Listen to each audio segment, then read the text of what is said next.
Call to order for tonight's December 6th, 2021 City Council meeting. Please rise as Pastor Hank Rosso leads us off in prayer.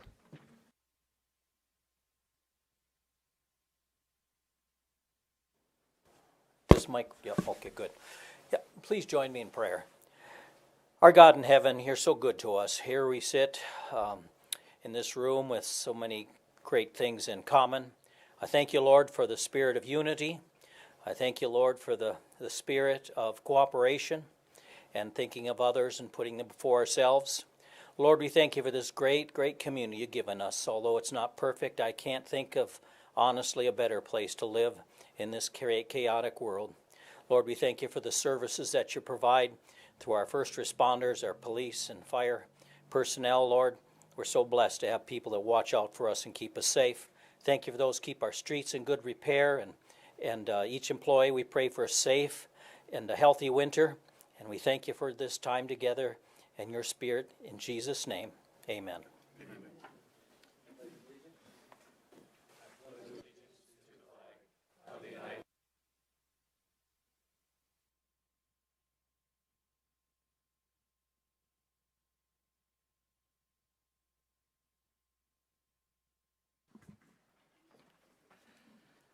Finance Officer, please call the roll. Thank you, Mayor. Bueller. Here. Danforth. Here. Holeen. Here. Paulson. Here. Shetty. Here. Tupper. Here. Vilhauer. Here. Thank you. Quorum present. With that, the chair will entertain a motion for approval of tonight's consent agenda. Councilman Vilhauer has something to say. I would like to pull item G from the consent agenda and discuss it briefly under the regular agenda. And I believe there was also a discussion about pulling item I also to the regular agenda. Councilman Paulson? Yes, I would like to pull item I, and then also just a comment on letter J. I just wanted to state that I don't think it's appropriate for city employees to be paying out of pocket for city expenses, and I guess I would ask the city manager to kind of look into that to see how we can prevent that in the future. Okay.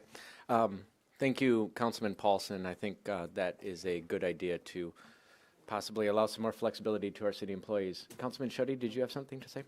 Okay. So with the removal of items G and I, which I will add to the end of tonight's agenda, do I have a motion to approve the consent agenda? So moved. What? Oh, that's regular agenda. So, sorry, who made the motion? Councilman Tupper, seconded by Councilman Bueller. All those in favor of approving the consent agenda, please say aye. Aye. Any opposed, say nay. Motion carries. We'll move on to public comments. If there is someone here who would like to address the council on an item that is not on tonight's agenda, you have a short time now to do so. Is anyone here like to use the public comment section? We'll move on to the approval of tonight's agenda. With that, we do need to add, we will be adding something to the budgetary supplement process. That's Christmas lights, that's it. Okay. So that will be a slight add, but our finance officer, Kristen Bobzine, will explain that during that process. It's just something that was added late, but I think it will get widespread community approval as it's about Christmas decorations in the city of Watertown. So, what's that? And we are removing item M from the council agenda. That's the review and public input on public capital improvement plan. So, with the removal of item M and the additions of item G and I from the consent agenda, do I have a motion to approve tonight's agenda? Moved by Councilman Vilhauer, seconded by Councilman Shetty. All those in favor, please say aye. Aye.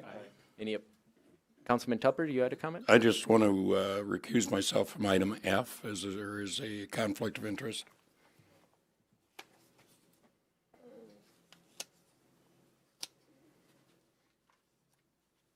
Thank you, Councilman. Any other comments? With that, the motion is to approve the agenda. All those in favor, please say aye. Aye. Any opposed, say nay. Motion carries. First item on tonight's agenda is item A, an application for a new retail on-off malt beverage South Dakota farm wine license to Aldi Incorporated. For more information, we will go to our finance officer, Kristen Bobzien. Thank you, Mayor. I do want to point out, Councilman Vilhauer did make mention that attached to the agenda, it was actually a duplicate for the wine and cider license, but the city did receive a separate one for the malt beverage. So it was just the attachment was wrong. So notice was given on this for the paper, and then also the location has been approved by community development. So all is in order for this application. That's it. Thank you. Thank you very much.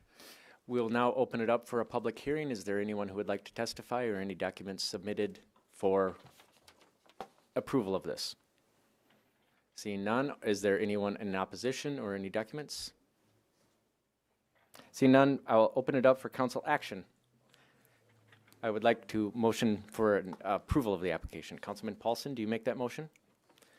We have a motion by Councilman Paulson, seconded by Councilman Danforth. Any comments on this, gentlemen?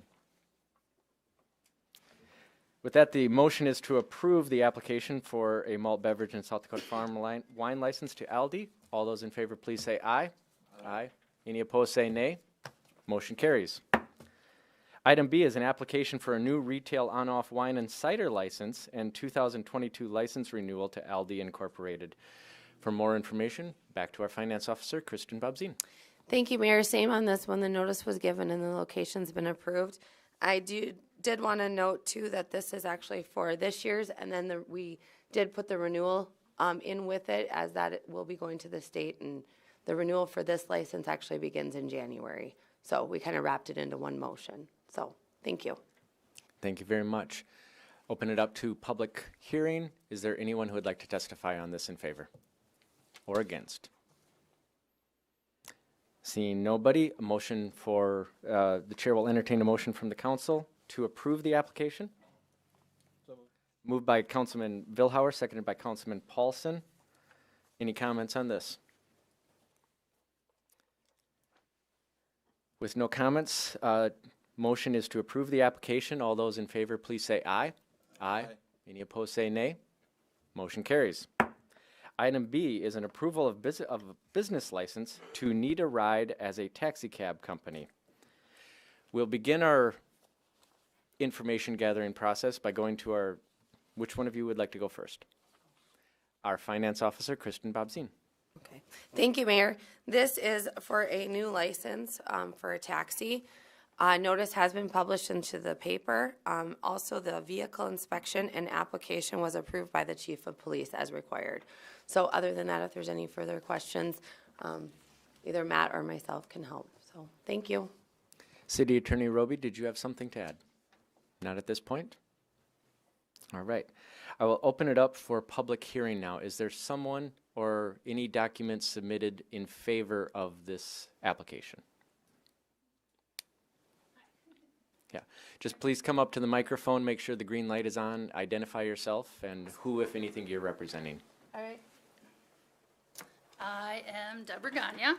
I am the one that is asking for the new taxi license in Watertown. I was a Lyft and Uber driver for a couple years, and my customers relayed to me that there is no consistent transportation 24/7 that's affordable for our area. Lyft drivers and Uber drivers get to set their own schedule. If they don't want to work, they don't have to. So people getting to work, doctor's appointments, that kind of thing, they have no consistent means of transportation in the form of a taxi or a ride. The current taxi takes time off.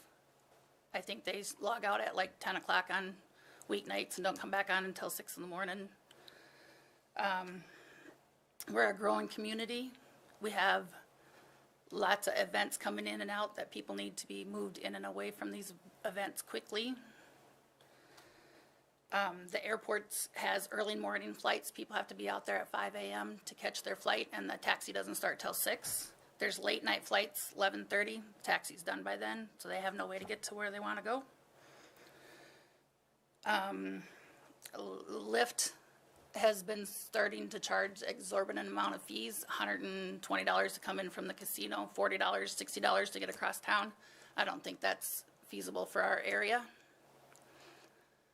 Do any of you guys use the taxi service or Lyft? No?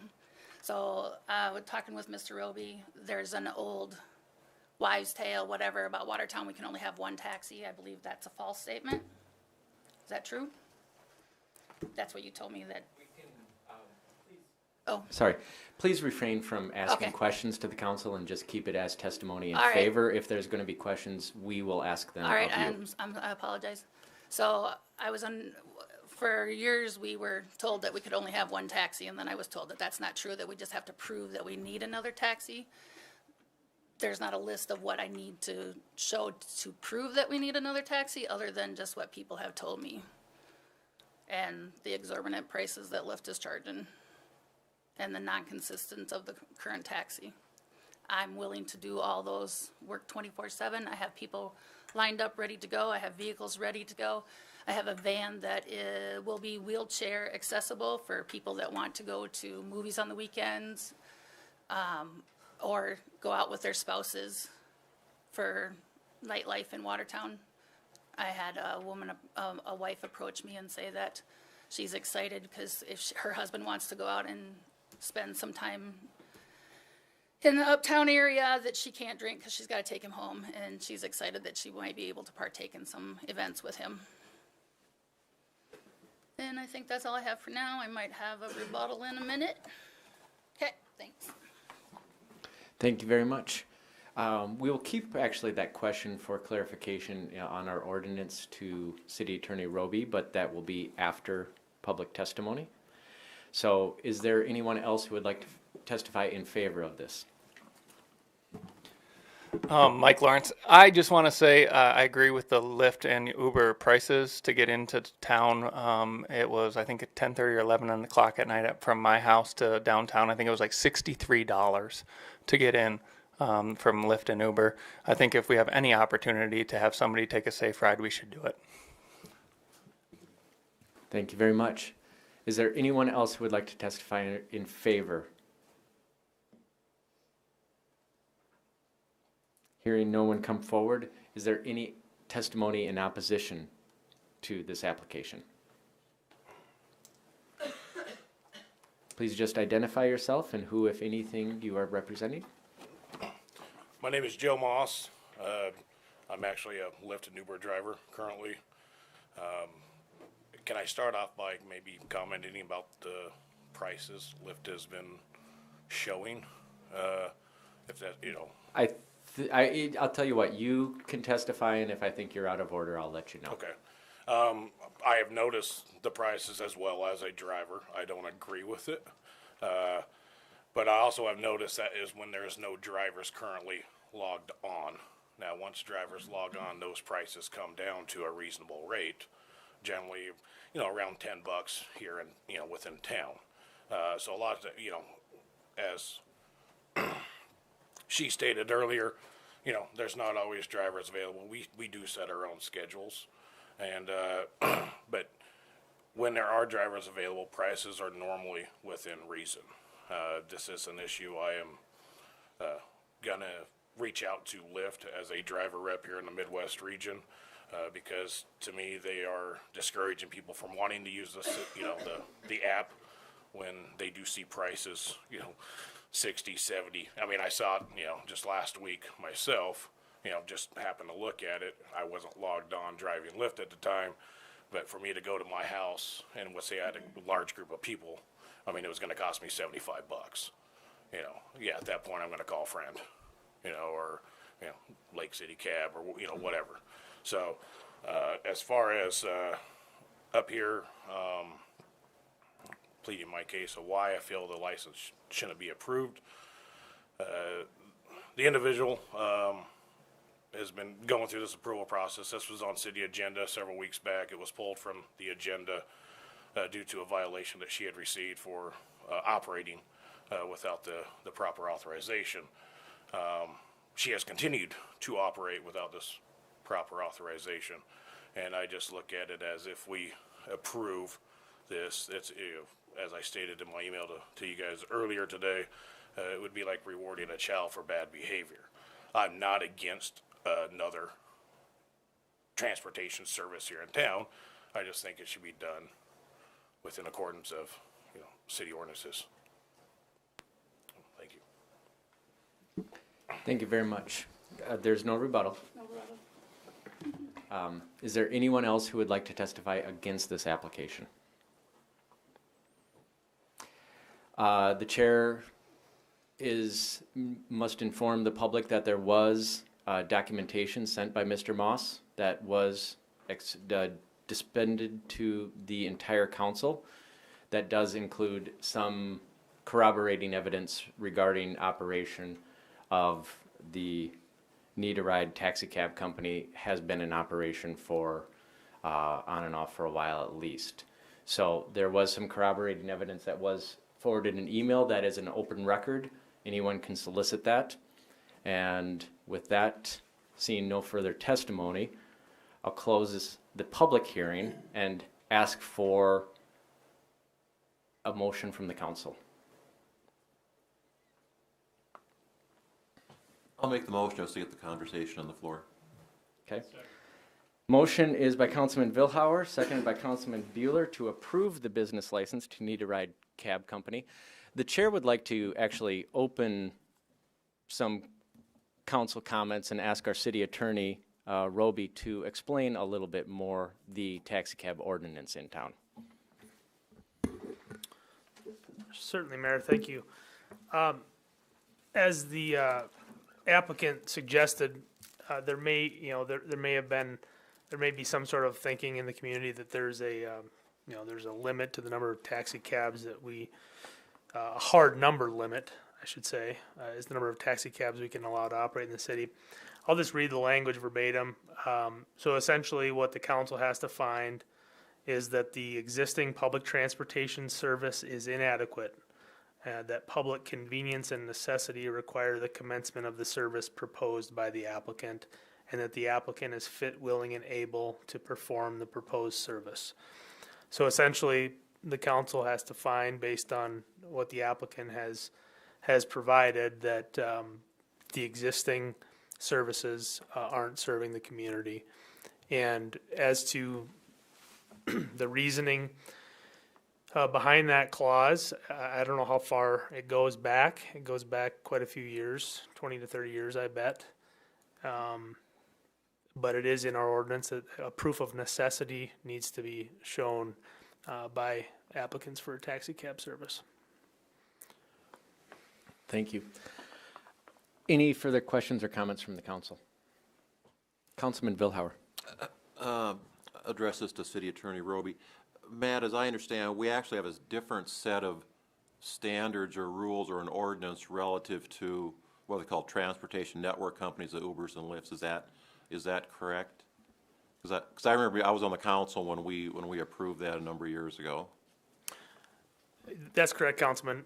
We did adopt that transportation network company ordinance, and the two main distinguishing factors between operating as a transportation network company and operating as a cab are street hails and cash payments. So as a Uber, Lyft, or what have you, a transportation network company, the transaction has to be consummated and completed through the app. And you can't, technically you're not supposed to sit outside and people aren't supposed to be able to wave you down. You're supposed to, consummate the transaction through the app. So those are the two distinguishing factors. And so there is a distinction currently in our ordinance, giving the cabs still the ability to accept cash, whereas the transportation network companies can't.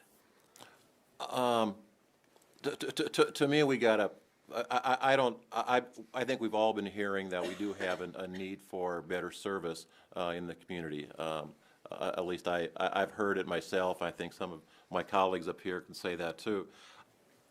I'd like to have us as a council take a deeper dive into this and take a look at it, because to me, we're working with an antiquated ordinance to begin with relative to taxis.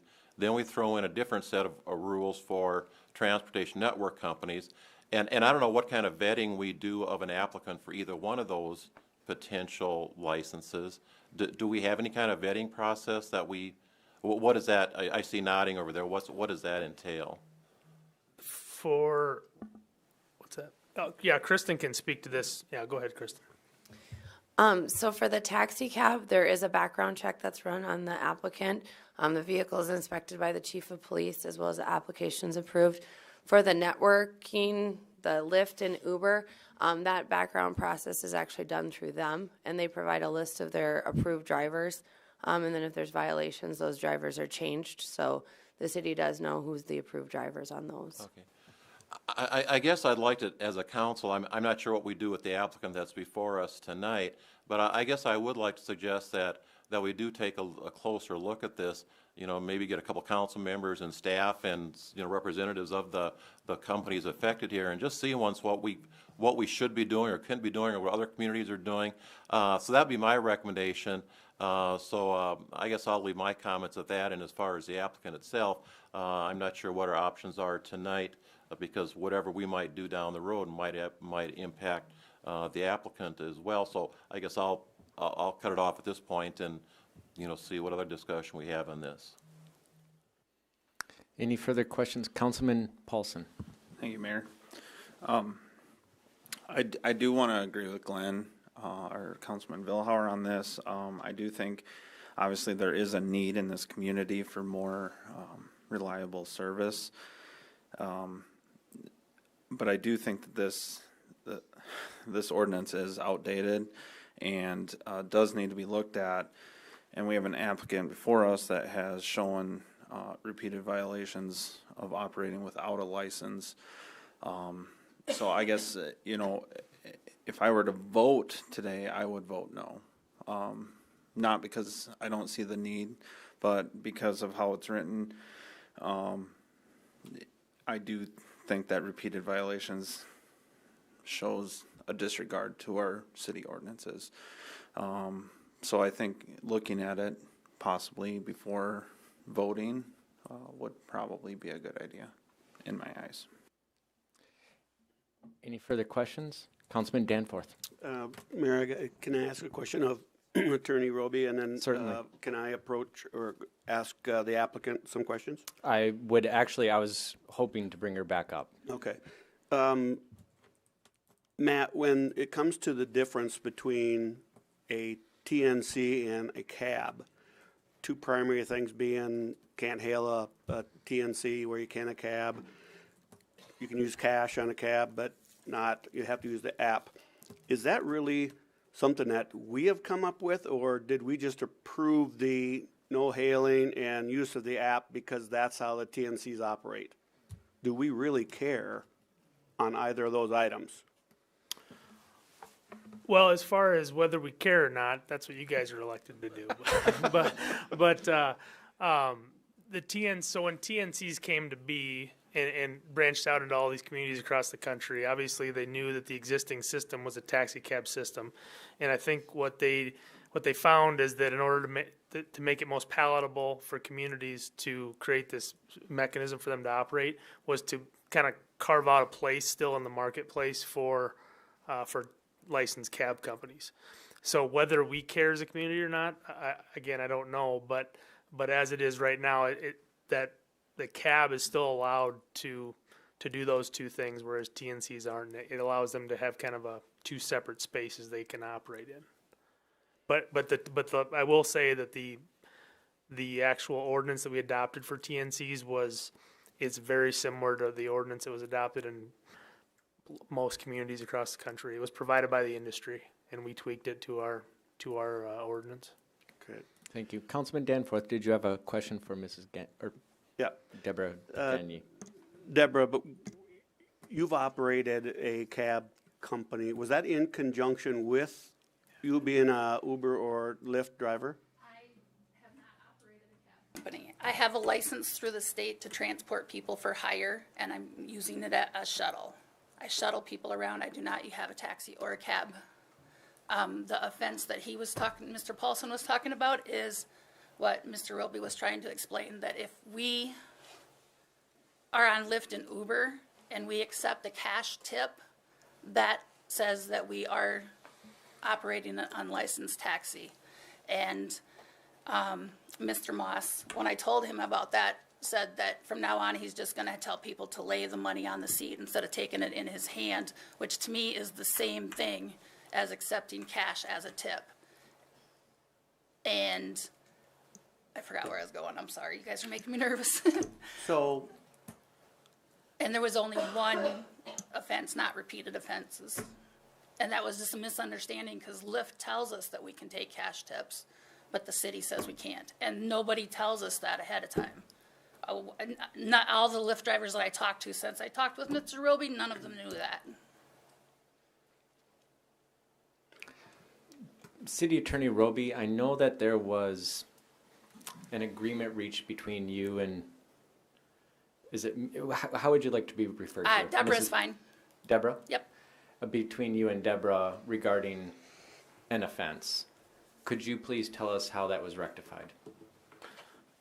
Yes, Mayor. I mean, essentially, there was an investigation conducted by the police department that was forwarded to me for charging consideration, and based on the police report, it was pretty clear to me that there was a ride arranged in exchange for a cash payment, which would be operating a taxi cab without a license, and so she agreed to pay. I suggested, and she agreed to pay a $100 fine and conclude the matter. How would the how would the arrangement of that ride differ than a shuttle service? Because Deborah is saying that she has a license for a shuttle service, and she is thinking that that gave her the right to act as a taxi cab in Watertown. So there is probably some gray area, to use the cliche, in the law regarding that shuttle operate. So the state has a license you can get that allows you to operate a over 16 passenger bus, and they've recently allowed for the folks can bring their own alcohol. So it's like a quote unquote party bus. But state law also gives cities the exclusive ability to regulate taxi cabs and vehicles for hire within its jurisdiction. So if you have the state license, in theory, you can operate, but if you're going to operate in Watertown, you also have to become a cab company. If you're going to operate for hire in Watertown, you also have to become a cab company. You can operate outside of the borders of Watertown with the state license, but within Watertown, you have to become a licensed cab company to take cash in exchange for rides. Deborah, would you like to comment on that legal interpretation? I was not under the impression that we couldn't operate in Watertown. When I talked with the licensing place in Pierre, they said we only could not operate in Sioux Falls and Brookings. They didn't say nothing about Watertown. Okay. Any further questions or comments from the council? Councilman Danforth. Deborah, when you had your violation that was being looked at between you and Mr. Roby, after that was resolved, have you operated Under my South Dakota license, yes. within the city of Watertown? Yes. So technically you acted, But that's not what I was told I could do. The license place in Pierre told me that I could operate here.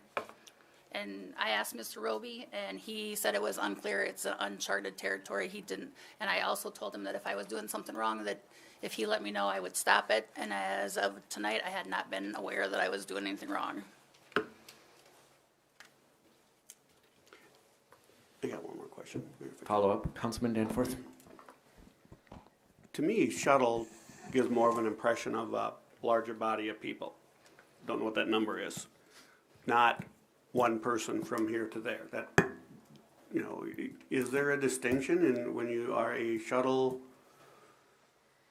when you have a shuttle permit, what does that mean in regards to either the vehicle or the number that you can transport, or shuttle in this case? I'm not sure what the difference is between shuttle Right. versus It's the license. transport. Well, it's a license, but I'm talking about the actual I functionality. know, I'm sorry. Yeah, there's And that's, as Councilman Vilhauer suggested, if we take a look at our rules, that's something that can be fleshed out a little bit. For example, the city of Sioux Falls exempts from their taxi cab ordinance shuttles that go between two fixed locations. So if you're going from the Holiday Inn to the airport, you don't have to get a taxi cab license. In Watertown, I know that there's a shuttle that picks people up and takes them out to the casino. Now, I don't think payment's required. I think there's probably tipping that occurs.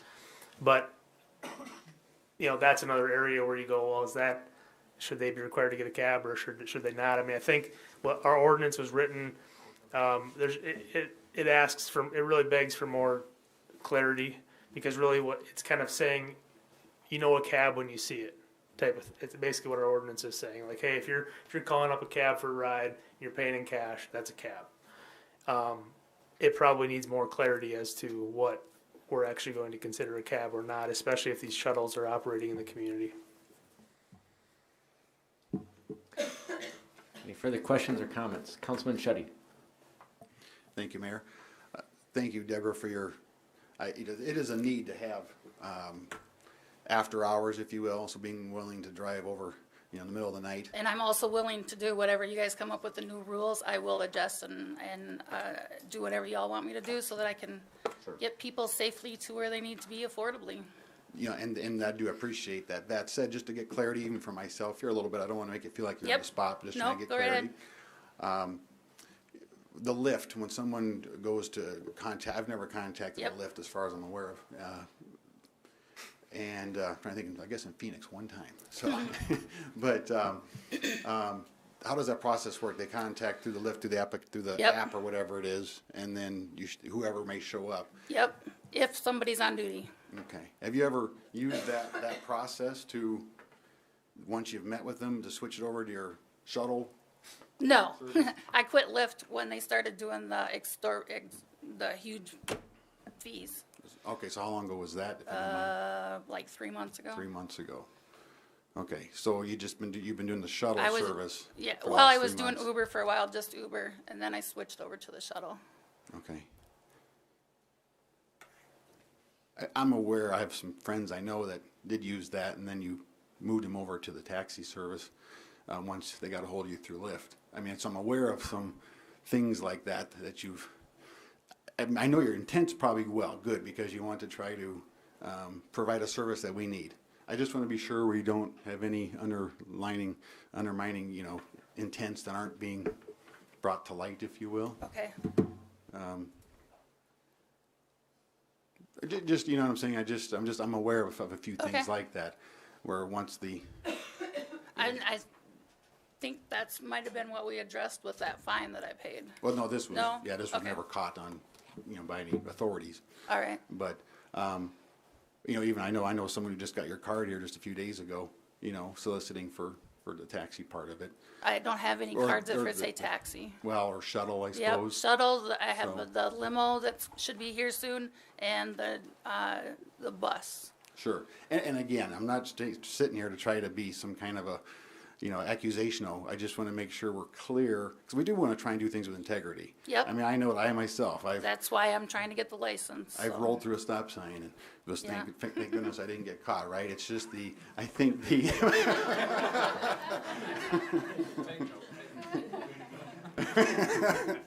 but I think it's more if we continually, that's where maybe there's some gray areas. There was a fine, and then there still was some continued services after that, but I guess there's the gray area apparently through being called a shuttle or a taxi. I'm just trying to get some clarity in there. Yep, and I think we should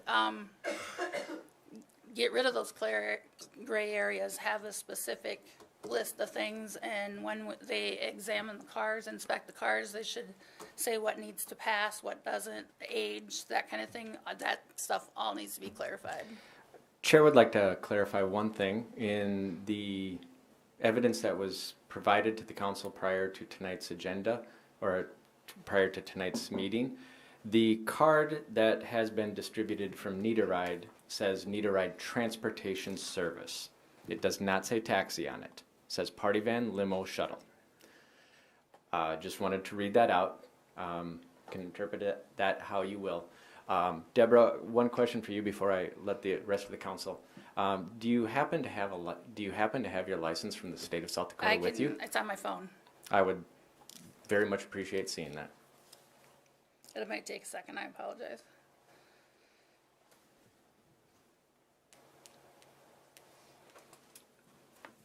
And Matt, do you happen to know what section of South Dakota codified law the shuttle service is regulated under? I'm doing a search and I can't find it. I'm reading a lot about bus service and... I don't know the answer offhand, Mayor.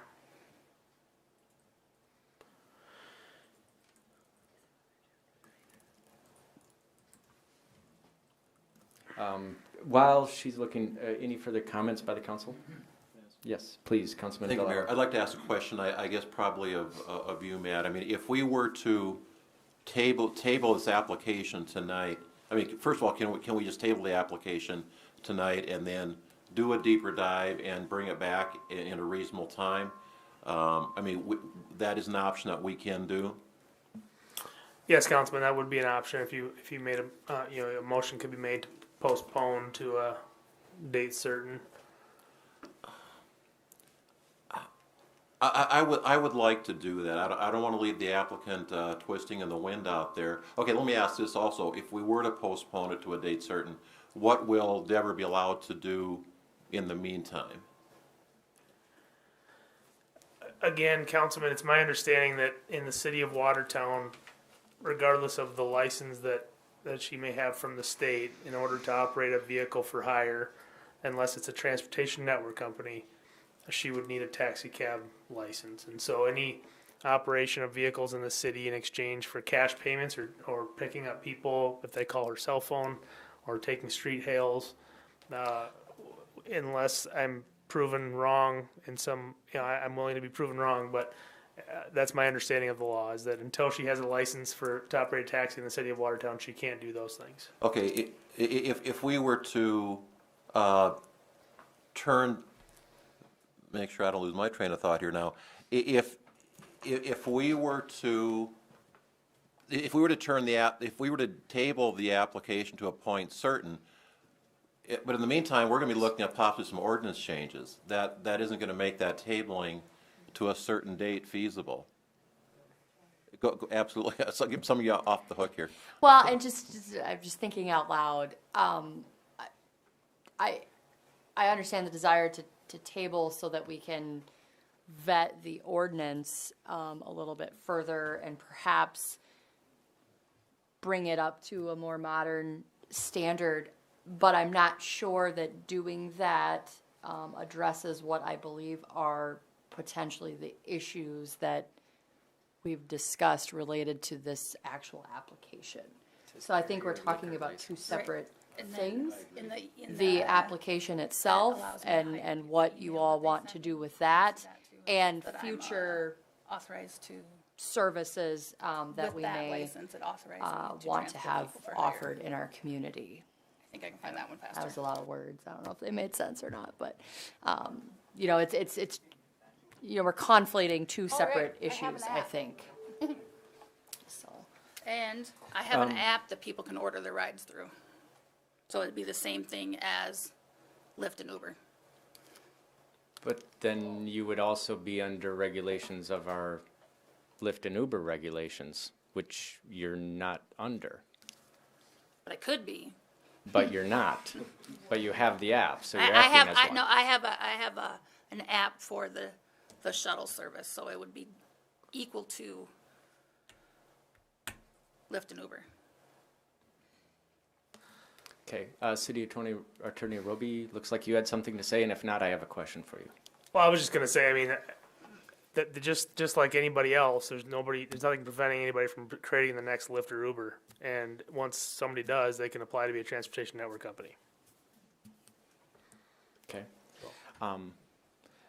City Attorney Roby, what do you know about carrier liquor license? Because the permit that she has from Secretary Terwilliger specifies that she has a carrier liquor license. Right. That allows those folks to consume alcohol on her bus or shuttle. Or it's intended for the limousines, party buses, that sort of thing. So it's what she has is the liquor license aspect of it, and that still doesn't allow for the for hire aspect in the city of Watertown, in my opinion. Councilman Danforth. I'm getting more confused as I go here. Deborah, I'm trying to figure out how you're going to operate a shuttle service and a taxi service. And let me ask a question, please. Yep. Where they are distinctly different requirements, different permits, different requirements. For example, if you have a taxi, you can't run around with people using your liquor license. Exactly. Right? If I get the taxi license, or when I get the taxi license, I'll stop the other license. So you're not going to maintain the shuttle? Correct. If I get approved, or when I get approved for the taxi, I will stop the shuttle. And you would be willing to put that in as a condition? Yes. Absolutely. Mayor, if I can make a comment, just general comment. Councilman Danforth. To me, it really comes down to, I know we've got some issues, and I think we've had long-standing issues with our ordinance language. I think it's outdated, but we've just kind of worked with it, excuse me, over the years. And I agree with Glenn that we need to take a good, long, hard look at it. Now, does that mean to Deborah and her request? I think it really comes down to, in my opinion, is whether we feel that she's been fully honest with us in regards to her operation. Because if we feel that she has, then I don't have any problem looking at some of the issues that have occurred, or the issues that have occurred, as misunderstandings. Those things can happen. I know how complicated things can get sometimes with what people say or don't say. I think we've probably all been there at some point. So if we can justify and the rationale that what she has said makes sense, then I believe there is a need for another cab service in Watertown. I do hear that from people. I've heard it from my own family here that used some service here a couple weeks ago. So in my mind, there's no question that we need the service. And again, my biggest thing that I need to get over is Deborah, are you being forthright with us in your intentions and in what has happened? And in fact, are those understandable violations, or a violation, whatever that term may be? If we feel that way, then I think that we should proceed with approval of this. But I also think that we need to move along with a very thorough evaluation of our ordinances. So, Councilman Shetty. Yes, thank you, Mayor. Just to piggyback off of Councilman Danforth, on the shuttle, does the shuttle service, that's for like a party bus or limousine service, weddings, things like that, does that count then for like individual rides to like the liquor store, or from back and to and from the bar at all, or is that? I've been doing rides for anybody that needs a ride for any reason. I've been explaining that I'm a shuttle and I'm licensed through the state. But you've been doing individual rides though? Party of one. Party of one, you call it, to get around that rule. Okay. All right, thank you. Councilman Tupper. Kind of a difficult situation because I think we all know Watertown's growing. We're reaching out farther and farther into the outskirts of the community, so I do believe we need another taxi service. If we didn't, somebody from the existing taxi service would be here speaking against this tonight, and they're not. But I do have a problem because you haven't quite played by the rules. And what's going to change that? It's not a question, yes, Deborah. So, okay. You know, if you get a 16-passenger limousine, now all of a sudden we're going to give you a taxi license, you're not going to use that anymore. Is that a question, Councilman Tupper? Yes. What? Can you say that question So again? now you said you're going to get a 16-passenger limousine? I didn't say a 16-passenger. It only has 12 seats. Okay, so 12 seats, okay, whichever. Well, I haven't gotten 16, it yet, 20, so if whatever. I get the So taxi, then then you're not gonna use that. you're correct. But I want to use the bus for people that are in wheelchairs. But that will have only 16 people in it. That will have 16, space for 16 people. It currently has 20, but we're adjusting that. So other than the handicap accessibility, what's the difference between the Just two? the accents, I want to serve everybody. I want Well, that. yeah, and I that's it. appreciate that you Yep. want to serve the handicap. Yep. I've run into a couple situations that would have been nice if I would have seen a handicap bus around, and actually I'm the president of the local transit, so I know. And I we don't move a want to lot of- compete with them. No, you No. won't. No, you won't. Okay. Because we can't compete against the taxi service. Right, neither no, do we. no. God, I'm just struggling with this because I know the past, and I know some other things that I'm just going to stop at that, I guess, and not bring up. But I just want some assurance that if we, I agree that we need a system in place. The system Tell in me what place you that want we me to got. do, I'll do it. And Follow the rules. I will. And just ask, decorum must be maintained. This isn't a back and forth unless a question is 'Kay. directly And if you related. got a question, you need to reach out to make sure that you're in line with the ordinances. Not, okay, I got this license, all of a sudden I don't need yours anymore. Because that's not the way it works. I think you've been explaining that this evening. Councilman Bueller?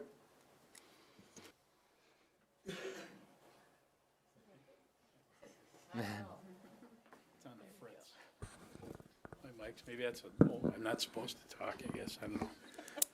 Thank you, Mayor. I guess I kind of agree with Glenn in regards to postponing this issue.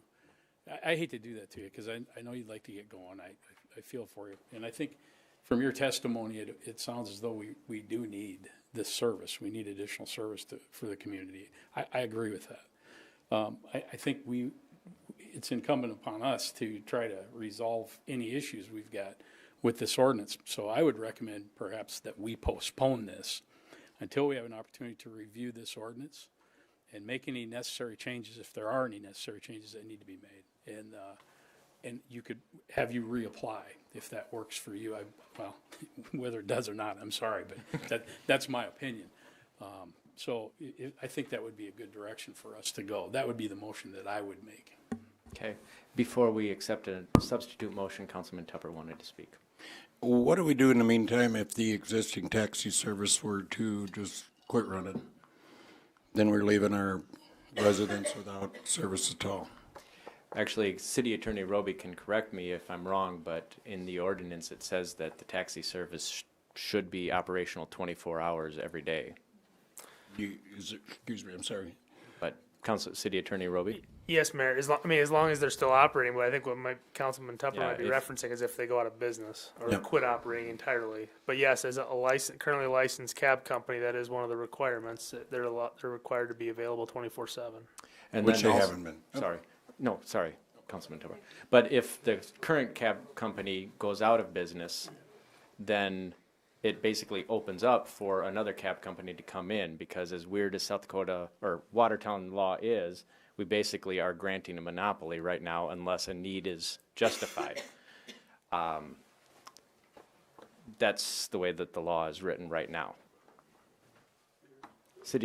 Councilman Danforth.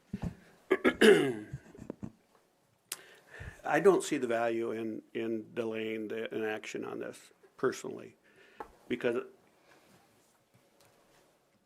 if and when, I'm going to say when, the ordinance as it relates to taxis gets evaluated, more likely than not, the rules are going to expand and make it easier for them to be a taxi cab, not tighten up. And she's asking to be a taxi under the current requirements today.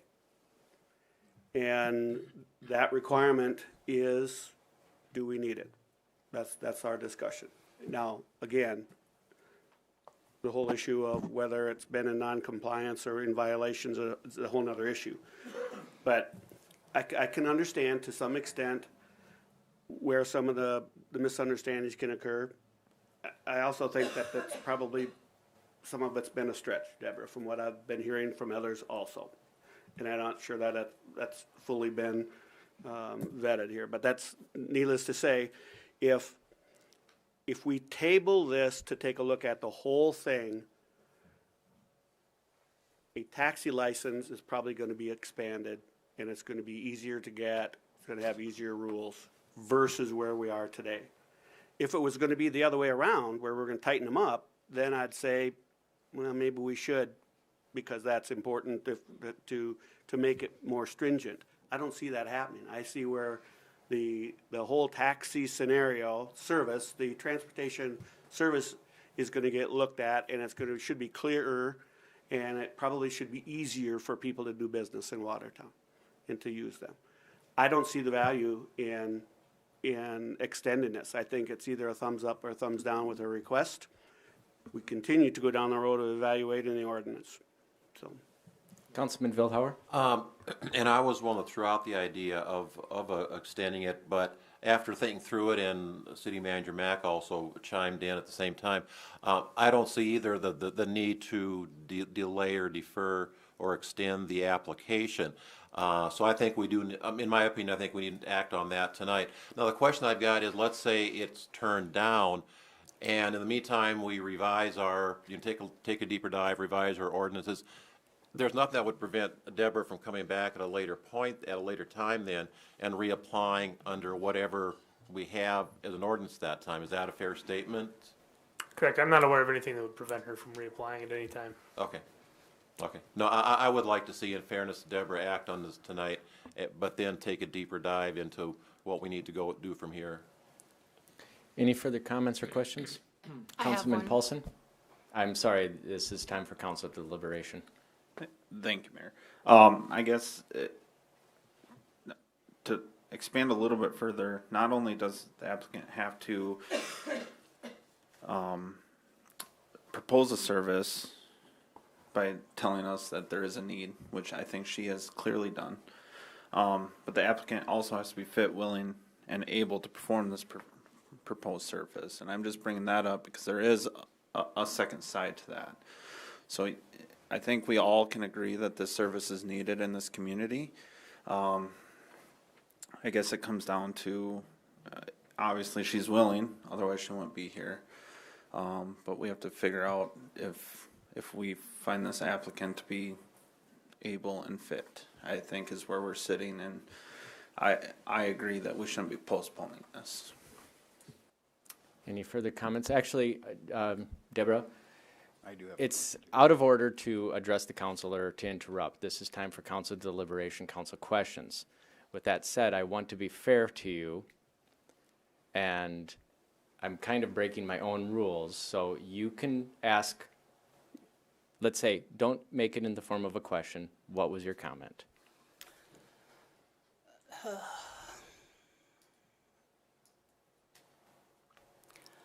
I'm just trying to provide a safe, reliable source of transportation for the people in this community.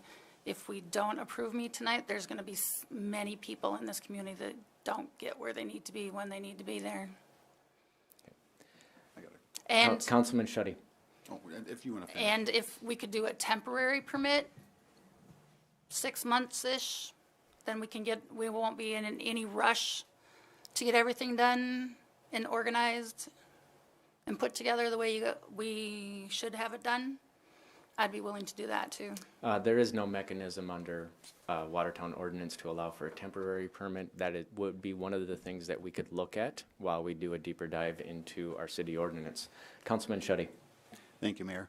Miss Deborah, I actually would love to see your business prosper. I really do. I want to see you are absolutely putting time in the way it sounds after, middle of the night, things like that. So it would be wise. We need that service as we've been talking about here. Currently, depending where the vote goes, you would be able to, if it's Lyft or Uber or whichever you have currently, you utilize, correct? So you could still do your business under that and do your shuttle for larger parties, correct? So you still could do that. You just wouldn't be able to do, if it were to be, let's say, not passed tonight, you'd still be able to do the state one, I shuttle. got you. Yep. But not the taxi service I part got you. I for understand now. individuals, correct? Yep. Again, I would like to see you do well. However, I kind of believe it would be wise, me personally, just kind of putting my vote out there, to take some time to breathe through this and reflect a little bit to where maybe some things haven't been done right, and try to get it done well until we get, you know, with the current system you are working under, and then we work as a city to get the ordinance written better is one way to go about. It's how I'm looking at it this evening, so, thank you. Chair has a question. Councilman Tupper, sorry. Go ahead. Chair has a question. Deborah, how many vehicles do you currently operate business out of? 3. Well, 2. The bus should be ready this weekend, but Because I know that according to shuttle service law, that has to be approved by local law enforcement, does it the not? shuttle or the taxi? You only have one license, so if you say that you are operating 2 vehicles, they have to both be under the shuttle service license. Right, and all that, for to be under the shuttle license, all I have to do is give them the license plate and pier. And they're all on there.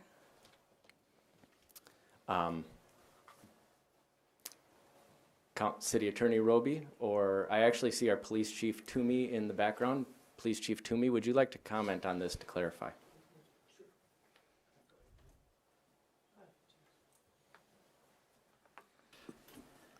She has to get every vehicle that she's going to use as a taxi inspected. The shuttle can't be operated without a taxi license, in my opinion. Not in Watertown. Not in Watertown, Okay. correct. Thank you, Chief. City Attorney Roby? I have nothing to add. Okay. Chair would like, Councilman Villauer. I'd like to call the question. Can I say one thing just before that? Sorry, Councilman. You're on the Villauer. meeting. Sorry. I'll just say, I wanted to explain a little bit of the consternation that I feel here is if someone ran a restaurant, you couldn't automatically then also run a hot dog stand. Conversely, if you ran a hot dog stand, you couldn't automatically run a restaurant. You have to get permits for both of those things. Ignorance of the law is not exempt, does not exempt you from the law. You would still need to go get that permit. That goes up and down South Dakota law and Watertown law. You can't, you ran a service, a pay service for transporting people, and you agreed to a fine, which means that you agreed that there might have been something wrong, yet you continued to operate. I certainly believe that if someone was running a taxi service and then wanted to just claim that they were also now a shuttle service, you would probably disagree with that because that would infringe on your business. Conversely, someone running a shuttle service who wants to go down to a taxi service, the taxi service might have a question with that. Now, we're not arguing the law justification right now. I think all of the council can agree that the taxi cab ordinance in Watertown needs to be looked at and changed and expanded. But we cannot argue against what the current law is. And the current law specifies one taxi cab company, you have to apply, you have to get your license, you have not done that. So you also have admitted in the testimony of running basically an app which would subject you to TNC laws, which you have not applied for nor gotten grant for. Liquor license, shuttle service, is not a ride for hire, not an individual, as far as I can tell. I got the email that says I can. This is not a debate right now. As I said, all of us want to see expansion. I think that there's a lot of questions regarding your background. I will be voting against your application tonight based upon current Watertown ordinance. Current Watertown ordinance cannot be changed. In a month from now, 2 months from now, whenever we revise the ordinance, you can come back and apply. Or maybe you get your application tonight. I don't know. But the way I read it, the law is the law until it's changed. And the law, as I see it, compels me to vote against your application, even though I do think we need to change it and expand. So that will be my, so sorry, Councilman Villauer, I just wanted to clear that off my chest. Councilman Villauer. No, you're fine, Mayor. Like I say, if we're done with the debate, let's vote. If not, I'd like to move the question. Councilman Tupper, did you have something to say? I have one more comment. It's not a question. Yeah, I suppose, yeah. Just one more comment to Deborah. You asked about a temporary license.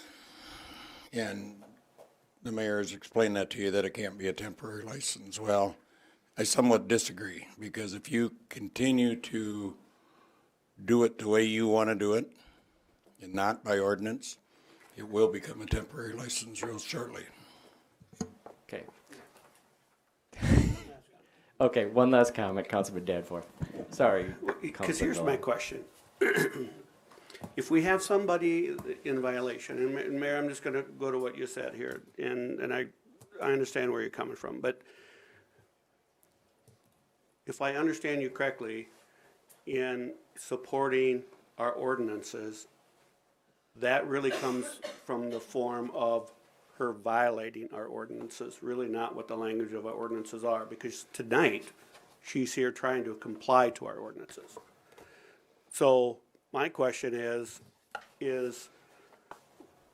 there a penalty, because that's really what we're saying. Right tonight, we're sitting here saying, we think that there is a need, albeit our ordinance isn't perfect the way it's written today, but we think there's a need for additional cab company. Had she not had any of these violations, then my question is, would we be approving this or not? And if we would, but we're not going to tonight, then what we're doing is we're applying a penalty to her for having violated that. There's no other explanation other than that. And my question is that what we're doing? Are we applying a penalty for what is some extent of violation of ordinances? And I question whether that is, we don't have a basis for that. Let's be honest. We don't have a basis for that other than a monetary fine she paid already. Councilman Shoddy? Good perspective and question. It made me think about the liquor license. We have some of to get the liquor license renewed, we have them, if they have if they were caught in, by serving alcohol to underage, to minors, they have to come in front of the council to get renewed, and it's at a point where we can either approve or disapprove the renewal. So there's kind of a penalty based on the liquor license renewal based off of how they are. I'm just wondering if that's a similar parallel to something like this. I'm just asking that question, I guess, for us at this table. Thank you. Mayor. City Attorney Roby? I can maybe just explain a little further about to that question. The ordinance does spell out the requirement of a criminal history check for drivers of taxi cabs, and it talks about disqualifying individuals that have convictions for driving under the influence or more serious offenses, assault or more serious offenses, or sex offenses. And so what she's been convicted of is a Class 2 misdemeanor. Now, it doesn't rise to the level that we've spelled out in our ordinance for disqualification. However, the language I read earlier about the council having to find that existing transportation services are inadequate, it talks about finding also that the applicant is, quote, fit, willing, and able. So if the council were to base their decision tonight on the applicant's conduct, they would be finding that the applicant was not fit. Thank you. Councilman Villauer? Your motion is to call the question. I still have that motion on the floor? Second? Seconded by Councilman Tupper. All those in favor of, actually, calling the question is not a vote. Is it? Yeah, sorry. All those in favor of calling the question, say aye. Aye. Aye. Any opposed, say nay. Motion carries. With that, the motion is to approve a business license to Need a Ride as a taxi cab company. All those in favor? We'll do a roll call vote on this. City Attorney, or Finance Officer Bob Zine, please call the roll. Okay. Bueller. Danforth.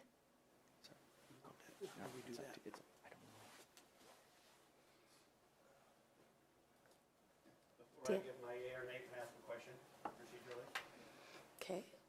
Procedurally, sure. We had talked about approving this contingent on giving up the shuttle license that she had mentioned that she would do. And in my vote on this, I was hoping it was going to be, our vote was going to be contingent on that, yes or no, as part of the motion. Otherwise, we're going to leave here and she could operate both, and that's concerning to me. So,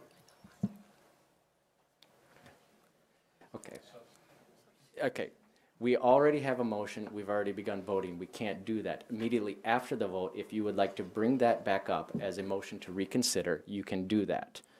That would be the motion to reconsider, and then you can come up forward with a, reconsider this application, and then come forward with an alternate. So, but I can't start the vote once it is started, so the motion is to approve the business license. okay. Danforth, Nay. Pauline, No. Paulson, No. Shetty, Nay. Tupper, No. Billhauer. No. That motion fails. Motion fails. Councilman Danforth. I would like to come back with an alternate motion, and that would be the approval of the license conditional on. Actually, the motion would be to reconsider, and we would have to basically reconsider the vote. Okay. Bring it back. Mayor, it's my understanding that only the prevailing side, yeah, thank you. Only the prevailing side can, well, that would be. And actually, that he would be voted Danforth. against it. Yeah, excuse me. We all Yeah, voted you're against it, correct, so yeah. anyone on the prevailing side can have a motion to reconsider the vote. We would then bring back up the application as is, as was voted down, but then an alternate motion could be then made. So, With that, help me through this, but it would appear like I would like to make a motion for reconsideration. motion to reconsider, is it seconded? Seconded by Councilman Tupper. Any comments on that? I think we kind of know it, but. Okay, so, we need to vote on motion to reconsider. All those in favor of reconsidering, say aye. Aye. Aye. Any opposed, say nay. Motion carries. We are now back to approval of a business license to Need a Ride as a taxi cab company. Councilman Danforth. Conditional on her meeting all the other requirements of current ordinance, and conditional on her giving up her other license for the shuttle system from the state of South Dakota. I'll second that. Okay.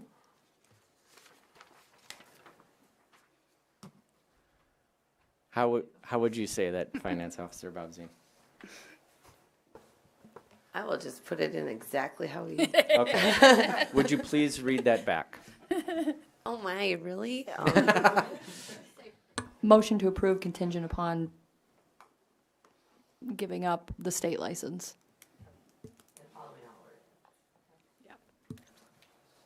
Okay. Motion, Councilman Paulson? I do have a question on that. Thank you, Mayor. Can we as a city force someone else to give someone a state license out?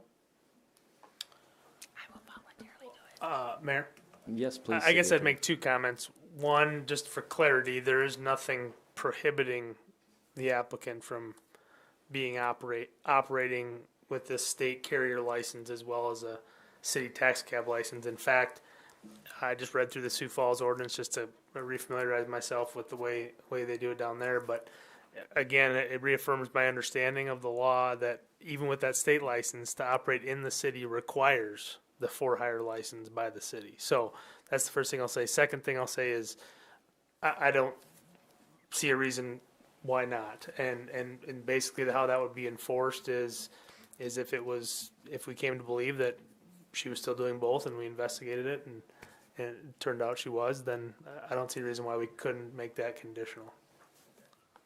Councilman Paulson?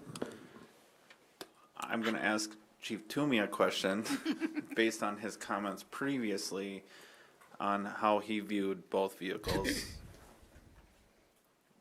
relating to the taxi and the shuttle. I would like the opportunity to inspect the vehicles if she keeps both licenses, as well as make sure that there's the appropriate insurance on them. Finance Officer Babzine? Thank you, Mayor. I will just add that the current requirement is anytime a driver or vehicle is added to the taxi cab fleet, not only is the vehicle inspected by the police department, but then the driver also has to go through the background check. So currently, as the application sits, the application was only for Deborah and then her one vehicle. So if at any time Deborah wants to add a driver or a vehicle, that application has to come back in through the city finance office and then chief of police approval on that as well. So just for Councilman Paulson? Sorry about that, but I guess I want to ask a question to our council is if another taxi cab company comes forward in the next couple months or weeks, are we going to deny them or are we going to approve them? I mean, this kind of a rhetorical question because I guess I'm going to guess that it is coming. I think it's going to open it up a little bit. And obviously we're going to have a new ordinance written, but I think that is a valid question that we would have to answer right now in our own heads at the very least is we're approving this one. There's probably going to be more, and we've already stated that there is need for a service. So I guess that's independent, but I don't know.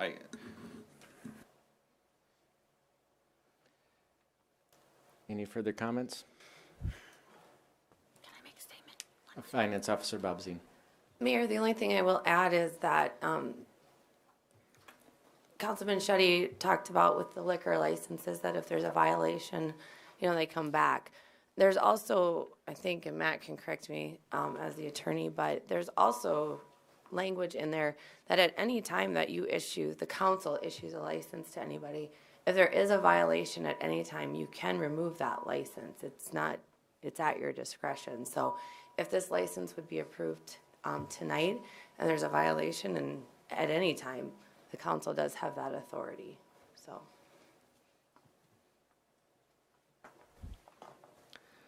Thanks. The motion is to approve the business license to Need a Ride as a taxi cab company contingent upon giving up the state shuttle license and complying with Watertown City ordinances regarding taxi cab companies.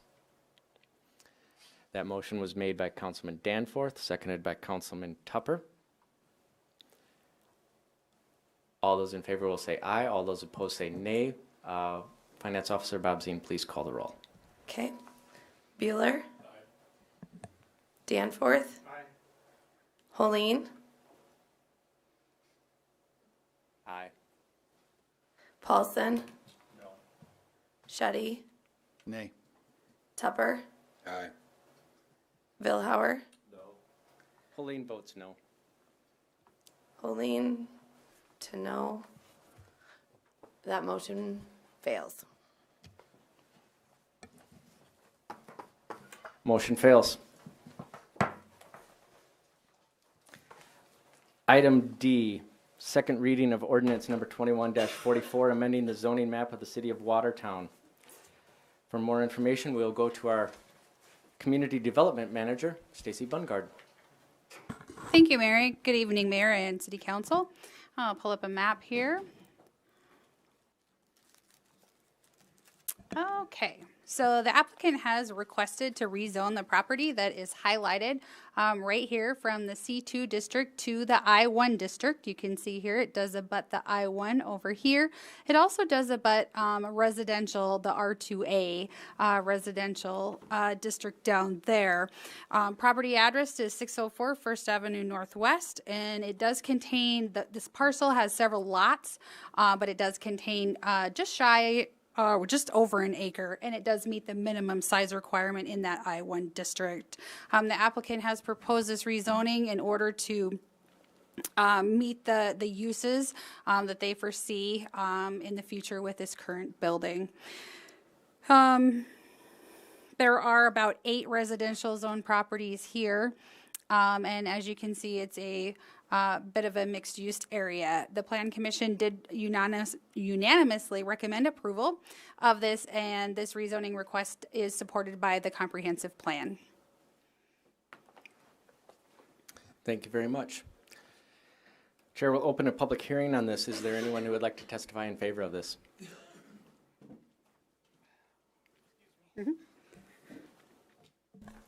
Mike Lawrence, I'm with Access Real Estate, and I represent the owners of the property on here. It's currently listed. We do have an offer on the property.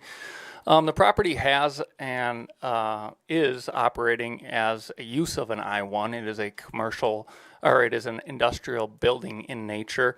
It does actually, none of the buildings that are in that C2 district right there conform to the current C2 district. They would fit rather into an industrial district.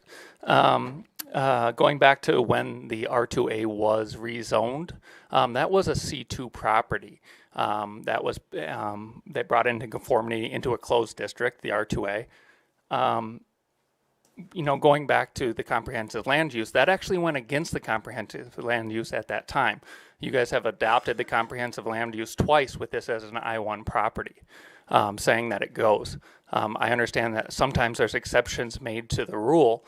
Unfortunately, not unfortunately, but this property has been used currently as an I-1. The other I-1 properties around it. My family owns 2 of the residential properties that are closely abutting it. We have no issue with this. And in our ordinance, we do have standards for screening between an I-1 and an R district. So it's unanimously approved by the planning.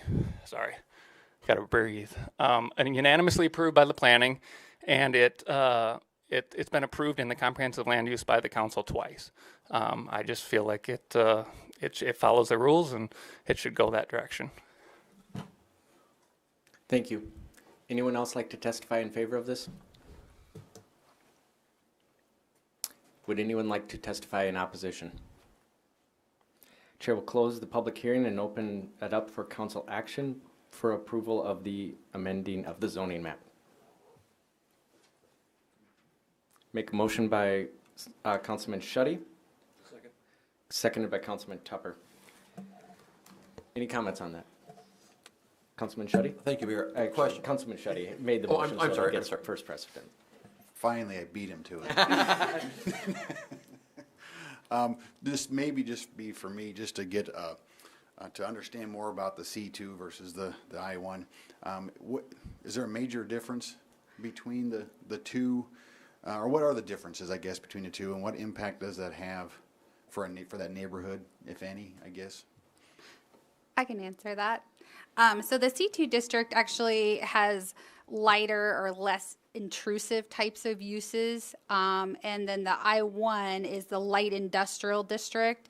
And I do have my ordinance. I could read off some of the uses that would be permitted if that would be helpful. Okay, I'll be right back.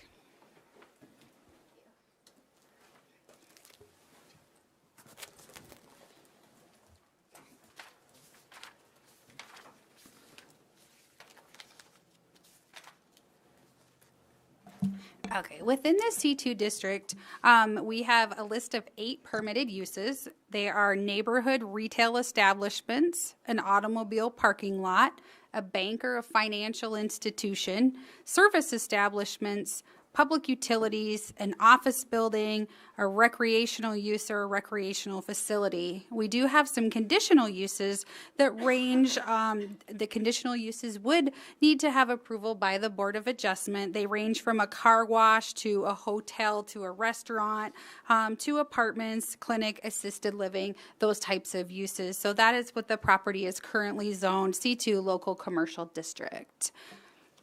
The I-2 is the light industrial district. Apologize, it'll take me just a minute to get there. So some of the permitted uses within the I-1 include agricultural, motor vehicle sales and repair, welding shops, lumber yards, offices, highway maintenance shops or yards, metalworking, tin shop, plumbing with no employees, a veterinary clinic, truck and terminal or freight warehouses, contractor shop and storage yards, oil stations, auto cleaning establishments. So a little bit heavier uses. Within that, again, these conditional uses would need to be approved by the Board of Adjustment. You have things like a restaurant, a motel, a funeral service, recreational facility, daycare facility, warehousing of fireworks, things of that nature. So you're seeing lighter, less intrusive uses with the C2 than you are with the I1. However, this property has been developed mostly and is fitting the current uses of the I1 in its current state. Councilman Shetty? Thank you. So yeah, You're welcome. it does point to it's kind of already been an I1 kind of just by default. It's been going that direction. So just maybe is this more just kind of getting it named properly for what it's being used for? Is that kind of what it's? Yes, actually, it is functioning more as an I1 district. I did look at the screening requirements, as Mr. Lawrence had mentioned, and at the time the property applies for a building permit or there's a change of use, staff would be able to require appropriate screening measures, including a fence next to that residential district. Thank you. Councilman Villauer. A question for Ms. Bungard.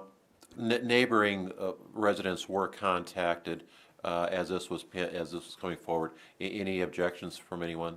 I have not heard any objections. Okay, thank you. Councilman Beeler.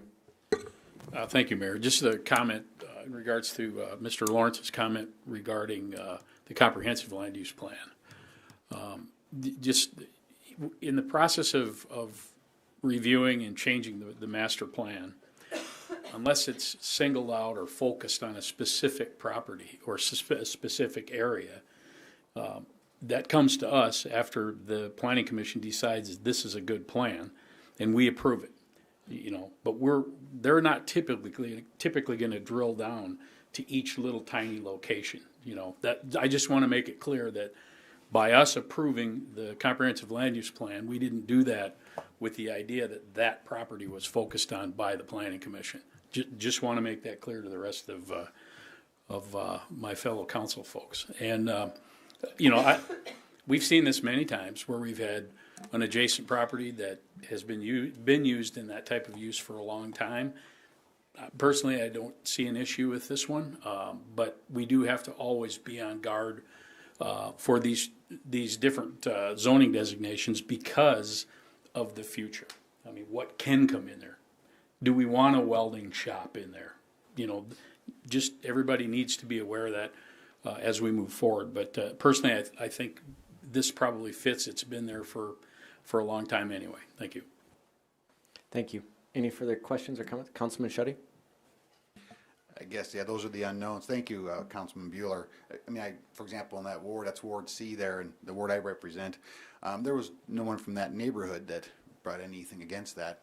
I guess, how do you know what's going to happen down the road? But it would open the door for a trucking company to bring a freight terminal in there and have 5 trucks parked along the neighborhood, potentially. That's correct. Any of the permitted uses could be established within the area if it were to be rezoned and not come back for council approval. Okay, thank you. Any further comments or questions? Seeing none, the motion is to approve the amending of the zoning map. All those in favor of, please say aye. Aye. Aye. Any opposed, say nay. Motion carries. Item E is the approval of the proposed resolution of necessity 21-51 for the assessment of the 3rd Avenue North sidewalk. For more information, we'll go to our city engineer, Justin Peterson. Thank you, Mayor. This resolution relates to the 3rd Avenue Bridge and street reconstruction project between Capeska Boulevard and 3rd Street Northwest. It's scheduled to be complete next year, 2022. The resolution and the public hearing is part of the process to install a new sidewalk along the project. In yellow is the proposed sidewalk.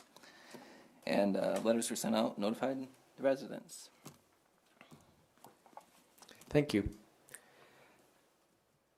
Chair will open a public hearing. Is there anyone who would like to testify in favor of this project? Is there anyone who would like to testify against? Chair will close the public hearing, open it up for motion, council action for the approval of this resolution. Moved by Councilman Paulson, was it? Made by Councilman Paulson, seconded by Councilman Tupper. Any comments on this, council? Councilman Paulson. Thank you. Mayor, I guess just a general question is, I guess, how much of this is owned by the city? And then have you heard anything from any properties concerning the cost?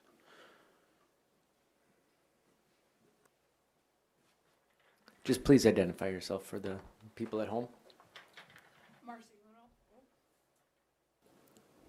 Thank you. Marcy Luno, City Engineer 1. I can answer that question if I'm allowed, Mayor.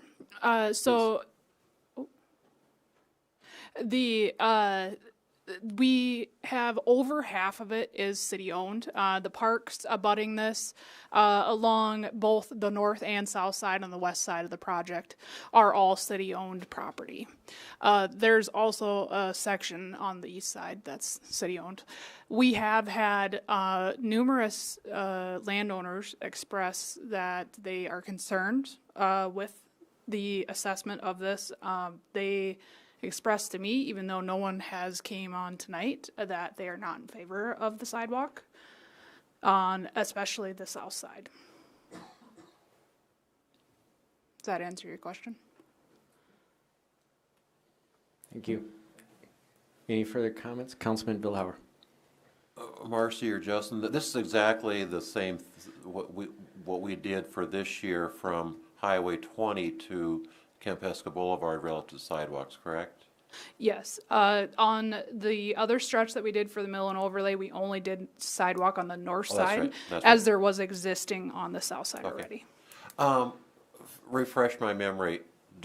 When it's a new sidewalk going in, does our sidewalk replacement, because we pay for partial payment for a sidewalk replacement, does that apply to a new sidewalk that's required to go in? That that is what was done on 10th Avenue project. Is that the council assessed the sidewalk, but gave the $4 reimbursement to the property owners. Okay, so that would apply in this case as well, then.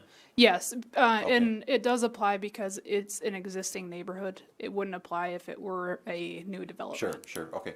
Thank you. Councilman Danforth. For the private property owners, do we know what their relative costs are? The estimated cost that was included in the letter was $11.86, I believe, per linear foot of frontage. Okay, so in total for those properties, give me total dollars approximately for at least those that are objecting? The largest one that's objecting is, I would say, close to $5,000. And would that be reduced by that, from that 11? No, that $11 accounts for that reimbursement. Oh, that's with the reimbursement? Yeah. Councilman Paulson, did you have something? Yes, thank you, Mayor. I guess this does bring up a little a question about the reimbursement that we currently have. When's the last time that was looked at in terms of reimbursement costs? October 2020, it was up from $2 to $4. Okay. And so, can you explain how that conclusion came about? Is it just a certain percentage of a lineal foot? That it was the $4 per square foot was kind of average half of what the average prices were leading in previous years is the way it was calculated. Okay. Any further comments? Seeing none, the motion is to approve the proposed resolution. All those in favor, please say aye. Aye. Aye. Any opposed, say nay. Motion carries. Item F is the approval of resolution number 21-54, the vacation of a 15-foot alley located between 15th Street Southeast and 17th Street Southeast. For more information, we'll go back to our Community Development Manager, Stacy Bungard. Thank you, Mr. Mayor. Okay, so here is a graphic showing the alley in question. All of the surrounding property owners have petitioned to vacate this alley, so their petition is complete. We were talking about a 15-foot alley shown here. And the alley is currently unimproved and has not been used or actively maintained in the recent past. All adjacent properties, again, have petitioned, and we will need a utility easement retained over that entire property to cover any existing utilities. If the council does approve the vacate request, the alley will be split evenly and given to adjacent property owners as outlined in South Dakota codified law. And the design review team did take a look at this, and no concerns were mentioned or expressed. So the DRT was supportive of this, and the Plan Commission did vote unanimously to recommend approval to you this evening. Thank you. Chair will open up a public hearing. Is there anyone here who would like to testify in favor? Anyone who would like to testify against? I'll close the public hearing and open it up for a council action to approve the resolution. Motion made by Councilman Schutte, seconded by Councilman Paulson. Any comments or questions, council? Councilman Paulson. Thank you, Mayor.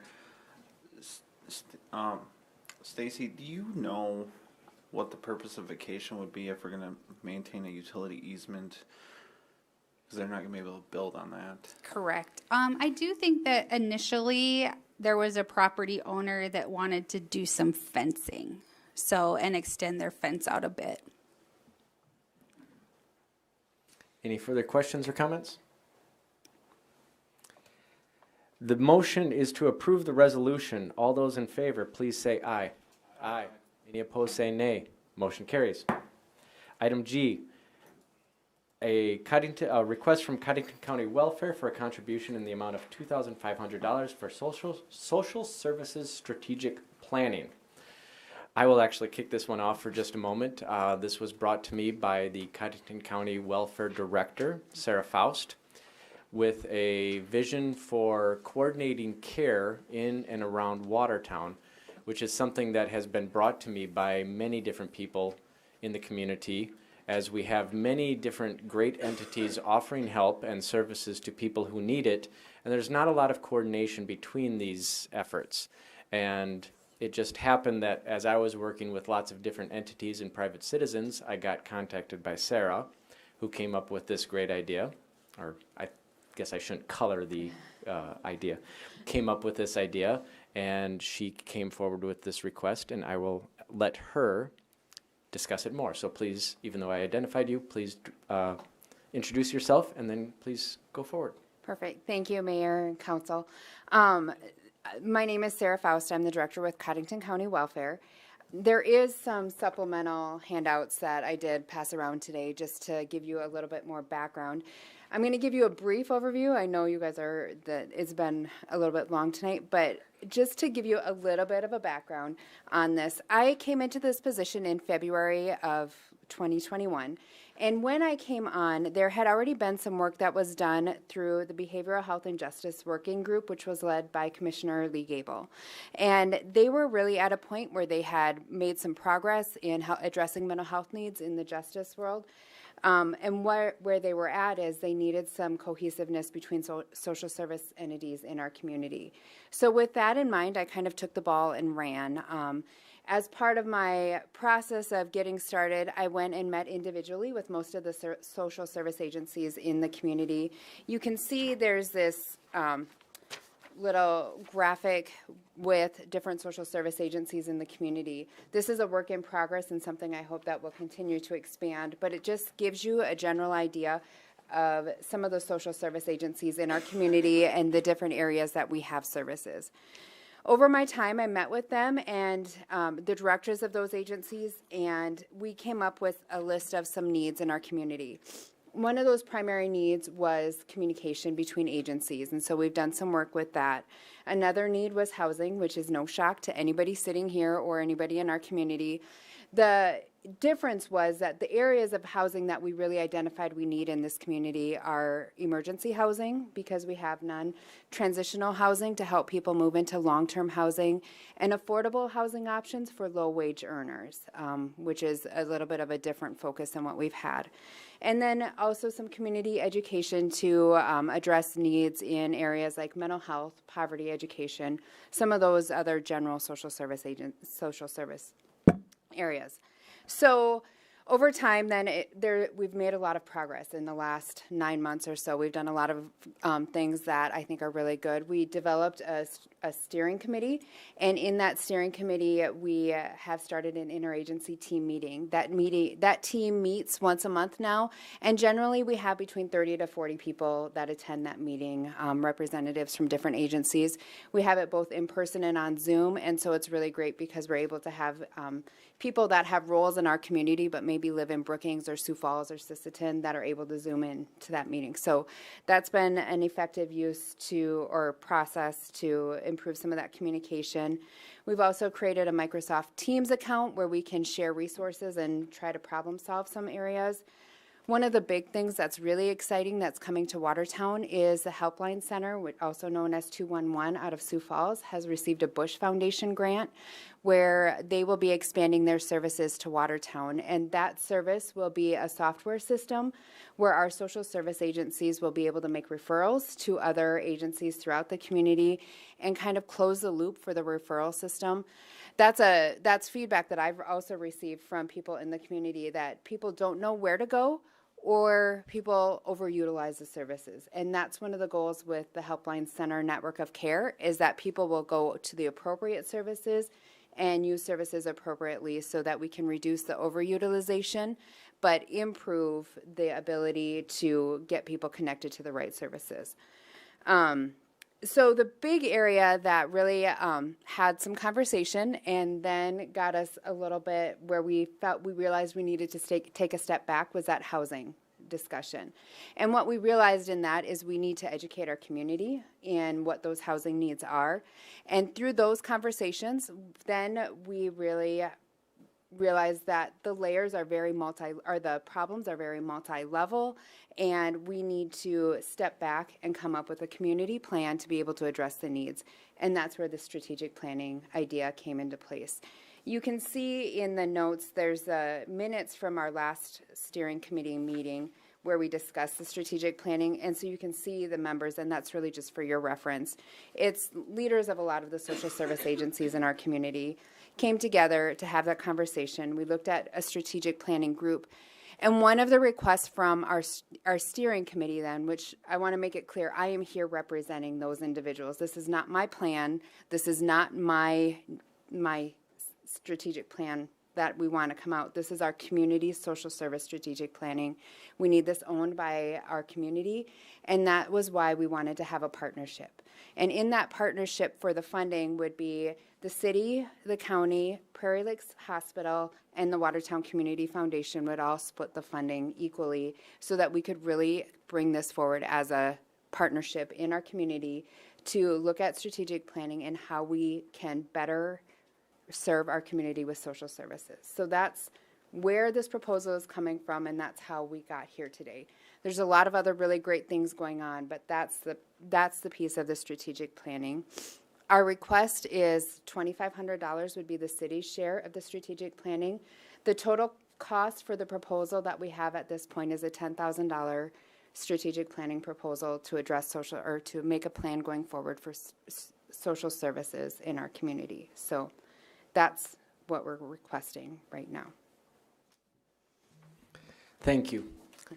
There's no need to open it up for public testimony, but just checking to see if there's anyone else who would like to testify on this. Seeing none, I'll open it up for council action. Councilman Paulson will move approval of the request, and seconded by Councilman Tupper. Any questions or comments, council?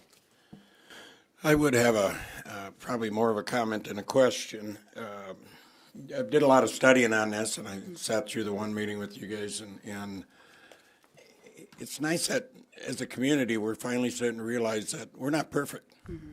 And there is some people out there that need some help. Mm-hmm. And a couple of years back when we looked at the original 211 helpline that was coming into Watertown, I visited with then Chief McPeak. I think Chief Toomey will agree, probably even the fire chief, that's gone a long ways with our community. Mm-hmm. There's a place for people to reach out. Mm-hmm. I just had a family situation just a week or so ago that, thank God, somebody reached out in the family. So it is very important to have things like this, and God bless you guys for putting the work and effort into something like this to make it a better community. Thank you. Thank you. Councilman Paulson. Thank you, Mayor. I just wanted to say thank you too. Reading through your packet just briefly here, and seeing the group you have working on this is quite the formidable group. A lot of great people in that group, and I wanted to thank you on behalf of the council, even just for your work on this. This is something our community hopefully will utilize and really respect going forward. So, thank you. Councilman Vilhauer. Sarah, if I'm reading your information correctly, SLM Consulting will actually be the one facilitating or doing the strategic planning. Is that correct? That is correct, and she lives by Sioux Falls. Okay. And so she would be the one facilitating that. One of the questions, and I think this is important to note, is there's certainly people in our community that could probably facilitate this. One of the reasons for bringing somebody in from outside the community is because they have a more objective view, and it allows all members of our community to be part of the process instead of administering it. But yes, so SLM was the consultant that was chosen to do that. Have the other three entities signed on to this as well? They have. And the city wasn't the last one to be approached. You were that was the order of the meetings. So just to make that clear. Just an FYI, if I'm not mistaken, those are the same four parties that were involved in the 211 service when we first got that going a couple years ago or early last year. Yeah, so it was actually United Way instead of the Community Foundation. That's right. You're right. But yes, You're right. but similar. So yeah. Yep. Yep. Yeah. Thank you, Sarah. Yep. Councilman Shetty. I would just concur with the rest of the councilmen here, and Miss Sarah, thank you for your work on this, because I know as a community, I know that Miss Amanda over here, she wants to work together to make our community more of a whole, and this is one area that's invaluable, I think, to better our community. So appreciate your work. Thank you. Thank you. See, I wasn't wrong when I preambled it by saying it was a great idea.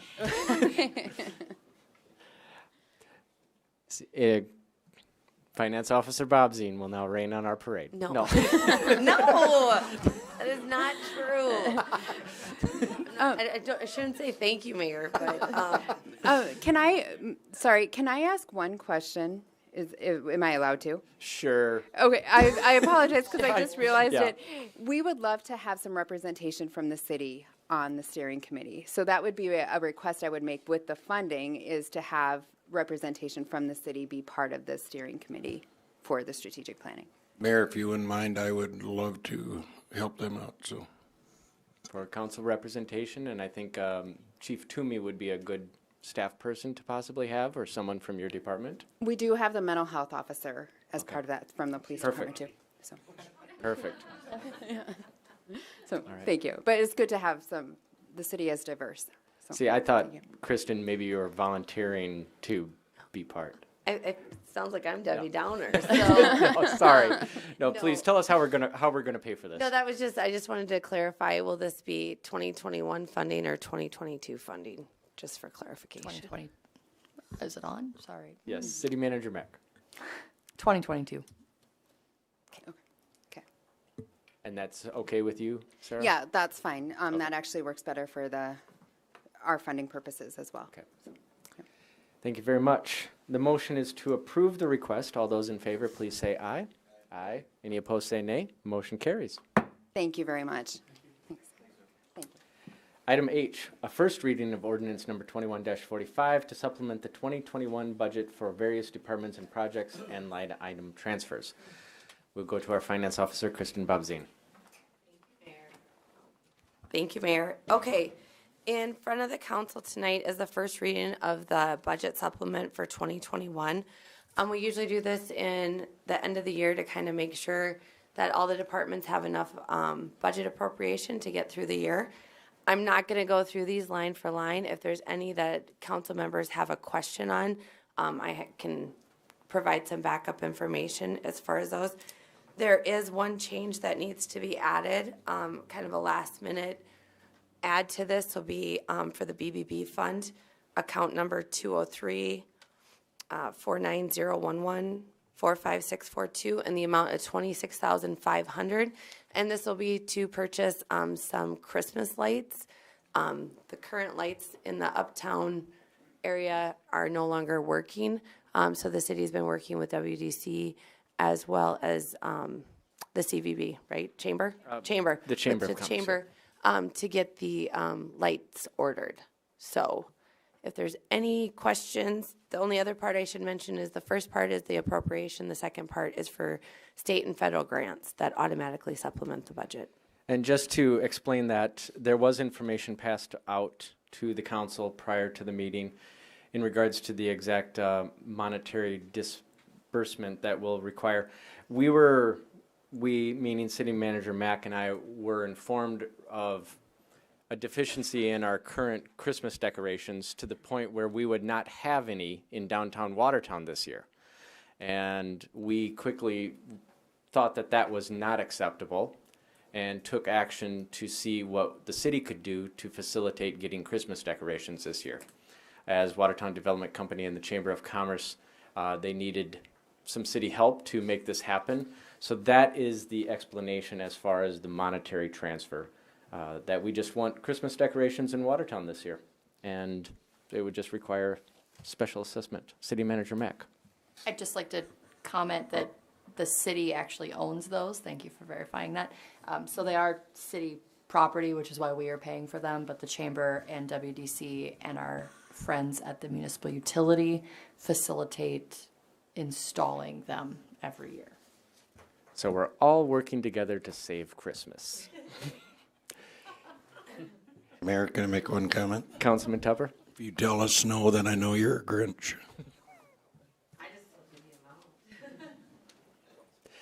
Okay, this is a first reading, but open it up for council questions. Councilman Vilhauer. Thank you, Mayor. It wasn't a large amount, but it just, for whatever reason, jumped out at me. I'm looking at City Park banking services, $6,000. What's that all about?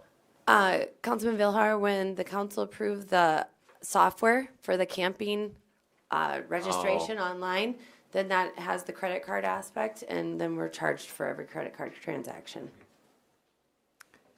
Any further questions? All right. Moving on to item I, an adoption of resolution of intent to enter into a lease agreement with Heath Peterson for city-owned real property located at the Watertown Regional Airport. For more information, we'll go to our city attorney, Matt Roby. Thank you, Mayor. As the council will recall, for those that may be new, I'm not sure if you've had one of these come up yet, but the city can enter into leases with private parties as a lessor. But first, we have to declare we have to issue this resolution and publish it in the paper, and then have a public hearing and consideration of the lease at the next council meeting. So this is actually a private hangar that's been constructed. I believe it was originally constructed by the Kosuskis many years ago, and it was subsequently purchased by Tim Peterson. And Tim has actually been subleasing it recently to his brother Heath. And so now that lease is expired, and so this is this will be a new lease directly with Heath Peterson, and it'll be on the council agenda at the next meeting. Thank you very much. So anyone else need to talk about this? So we need a motion to adopt the resolution made by Councilman Schutte, seconded by Councilman Tupper. Any comments or questions about this? Councilman Schutte. Yes, just a quick question. with the vast improvements we're doing at the airport with the new terminal, I noticed this was a 20-year lease with I believe a 2% increase per year. That's just looking at numbers. Not that I've had some great sources look up. We're kind of at the minimum, but we want to see businesses prosper. So I understand where the lease amount probably is at. But I was just curious with the airport. And again, the improvements we're doing here with this new terminal and where things are going with the city, what we're foreseeing is, a 20-year lease. Just curious if there's concern about a 20-year lease with the way the airport is going. Is it worth reviewing that in a sooner time period because of what will values change, I guess, in the next 5 years out there at the airport? It's just my question on that. City Attorney Roby, do you want to answer that? I shouldn't have told Todd he can skip tonight. He asked me if he should be here to answer any question. I thought it would be pretty straightforward. As far as that goes, the airport board, I believe it was 2 years ago, did a fee review and came up with these per square foot dollar amounts based on, I believe, somewhat of a market study, and perhaps it is on the lower end. I'm not certain of the details of that study. So I guess I don't really have much to say. I think it would be something the council could certainly entertain, a shorter lease if they wanted to have a chance to review it in less than 20 years. Councilman Bueller.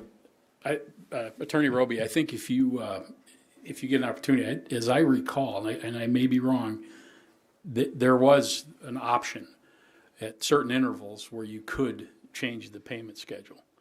And I think the 20-year lease gives them the opportunity to maintain that property, but you would still have to, go along with whatever decision was made and I don't remember what intervals that was, but I do believe, because we've had this discussion, I know I've probably had it 2 or 3 times over the years. So I think that's the way that was set up. Yeah, Mayor, if I might. Just to add, it sparked my thought process there. Thank you, Councilman Bueller. Now, this is a little bit a different scenario because it's an existing structure.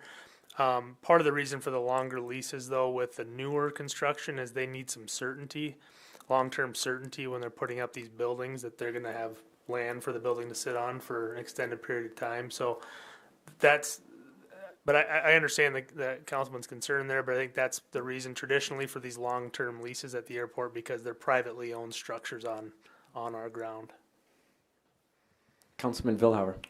Attorney Roby, we will have, and this is not the lease agreement itself, we will have one more shot at it when we see the actual lease agreement in an upcoming agenda packet. So we'll have a chance at that point yet to weigh in if there's something that we don't like on it, correct? That's correct. Okay, thank you. Any further comments or questions? We'll vote now on the adoption of the resolution of intent. All those in favor, please say aye. Aye. Any opposed, say nay. Motion carries. Item J, an approval of a lease agreement with Ruins LLC for approximately 1,200 square feet of space to be used for part of the future downtown park. We will go to our city attorney, Matt Roby. Thank you, Mayor. No, you do not have deja vu. So. This lease was originally approved about a month ago, I believe at the first meeting of November. And as I recall, there was a discussion about the responsibilities of us versus the ruins and the original fit up, and received some communication from Jesse Craig, basically offering up to be responsible for some additional aspects of the fit up there. And so I've amended the lease to reflect that, and rather than bring back an addendum, because the lease actually isn't in effect yet until it's constructed, I thought we would just reapprove the entire lease. And so essentially what Jesse has now agreed to be responsible for is an epoxy floor covering, electric baseboard heat, trim, toilets, urinals, and sinks. The city would still be responsible for the remaining work that's not identified in the lease, but basically that includes bathroom stalls, lighting, toilet paper holders, paper towel holders, and the like. So I don't know. I know that there's been some talk about having to amend the budget potentially for the downtown park, but with these additional responsibilities taken by the landlord, I'm not sure how much the remaining work of the city would amount to. if it would require us to amend that budget or not. But the landlord seems to believe that the current budget for the park, it would be more than sufficient to take care of the remaining items the city would need to furnish here. Thank you. Chair will entertain a motion for the approval of the lease. Moved by Councilman Vilhauer, seconded by Councilman Bueller. Any comments? Councilman Vilhauer. Attorney Roby, I think I'll direct you to bottom of page 3 and top of page 4 of the lease. I think you're off a pair. Section 1.11 referred to in the bottom page, I think should be section 1.10, and then the next page should be section 1.9 rather than 1.10, if I'm not mistaken. I'll let you take a look at that at your convenience. It's not going to change anything, obviously. And then you had a pretty active hand in drafting this lease, as I recall from previous question that I asked of you of that. Correct, I did. And I believe you're correct. Thank you for pointing that out. I believe it does need to reference 1.9 rather than 1.10. I think that there was quite a bit of editing that was done, so the numbers may have gotten off there. Thank you. Thank you. Any Councilman Tupper? Have we decided what their planned use is for this 1,200 square feet yet, or? City Manager Mack? Public bathrooms, a little bit of storage space, and a little bit of gathering space. Okay, so mainly gathering, I mean, more than anything. Restrooms, yeah. Yeah, yep. Any further comments or questions? Seeing none, the motion is the approval of the lease. All those in favor, please say aye. Aye. Any opposed, say nay. Motion carries. Item K is an approval of a permanent drainage easement for 1236 South Lake Drive. City Engineer Justin Peterson, please take it away. Thank you, Mayor. The next two items are related. They're both drainage easements that share a lot line. We're looking at the southeast portion of the lake here. And the drainage kind of runs this way, and it's naturally drains between these two properties. And these drainage easements are allow the city staff to maintain those easements as needed. Thank you. Were you trying to share your screen? Yes, I was. Okay. It is in the packet, and oh, there we go. Thank you. Chair will entertain a motion for the approval of the drainage easement. Moved by Councilman Schutte. Seconded by Councilman Paulson. Any comments or questions, Council?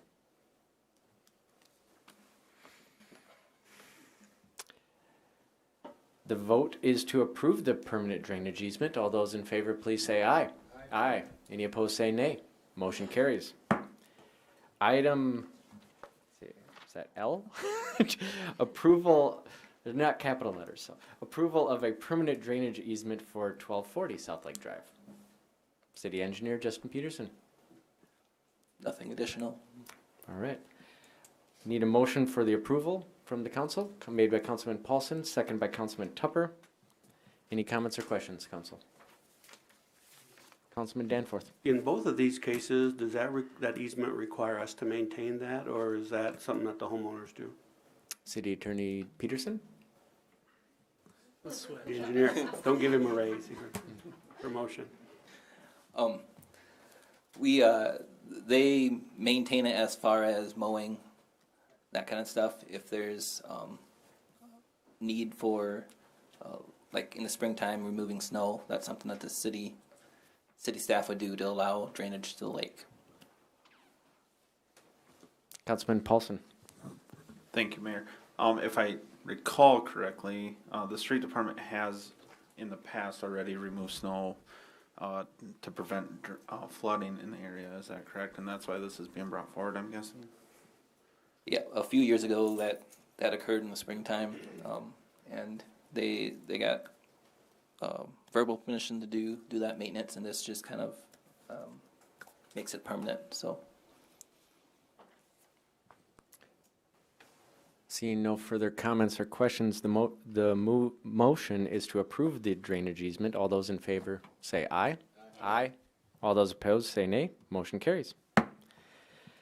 We'll go, item M has been removed, so we will take back up item G from the consent agenda. Approval of Sourcewell contract in the amount of $2,082,591 for a forestry grapple saw. That the motion is for the approval made by Councilman Vilhauer. Need a second? Seconded by Councilman Paulson. Councilman Vilhauer. The only reason I asked to have this moved from the consent agenda, and this actually goes back a couple years when we first started talking about this, and I know there was some conversations in the meantime. I just want to make sure, and I see our Park and Rec Department Director Terry Kelly is in the audience, that this was, there was a fair and open bidding process that was involved here. Everyone that was interested had a chance to weigh in on this. So I just want to make sure that we're all on the same page as we approve this. We all know who you are, but please identify yourselves for. Thank you, Mayor. Park and Rec Director Terry Kelly. With me is City Forester John Livermore. So yeah, to your question, for you veteran council members, it's a good day. No, this was a very quick background. This was a piece of equipment budgeted in 2020. We did do a carryover last year because of looking at different vendors within the region nationally. We went through the process and did talk to each vendor that was capable of providing the equipment or wanted to investigate the process to provide the city a bid. What we did is we reached out and met with all the vendors multiple times, talked about the different types of equipment they had for grapple trucks, and what we found is really there was not apples to apples amongst vendors. You know, between chassis to cranes to things like that, it was impossible to put together a true bid specification. Thank goodness for Sourcewell contracting, which is a national bidding process that's approved. Both these are approved Sourcewell contractors, the two vendors that did provide a price. We met with them individually, whether we use company names or not, but one was Terex. We met with them extensively, and they did have a complete opportunity to provide what equipment they felt met our needs. So did their competitor. So we looked at those as a staff, compared to what we need, what the budgetary factors were. So everybody at the table did have an equal opportunity to more or less bid this piece of equipment through Sourcewell price contracting. And if you wouldn't mind, Councilman Vilhauer, to allow John, we met as a staff for the reasoning we did choose. The one we did choose a lot was based on really maneuverability, you know, size, because we could have, budget would have allowed for a little larger unit, but the massive need. But I think at this point, John's really worked hard on determining what's best for the community, so I'll turn it over to him. Yeah, wait, okay, there we are. So we chose the unit we did. You know, obviously budgetary constraints were part of that.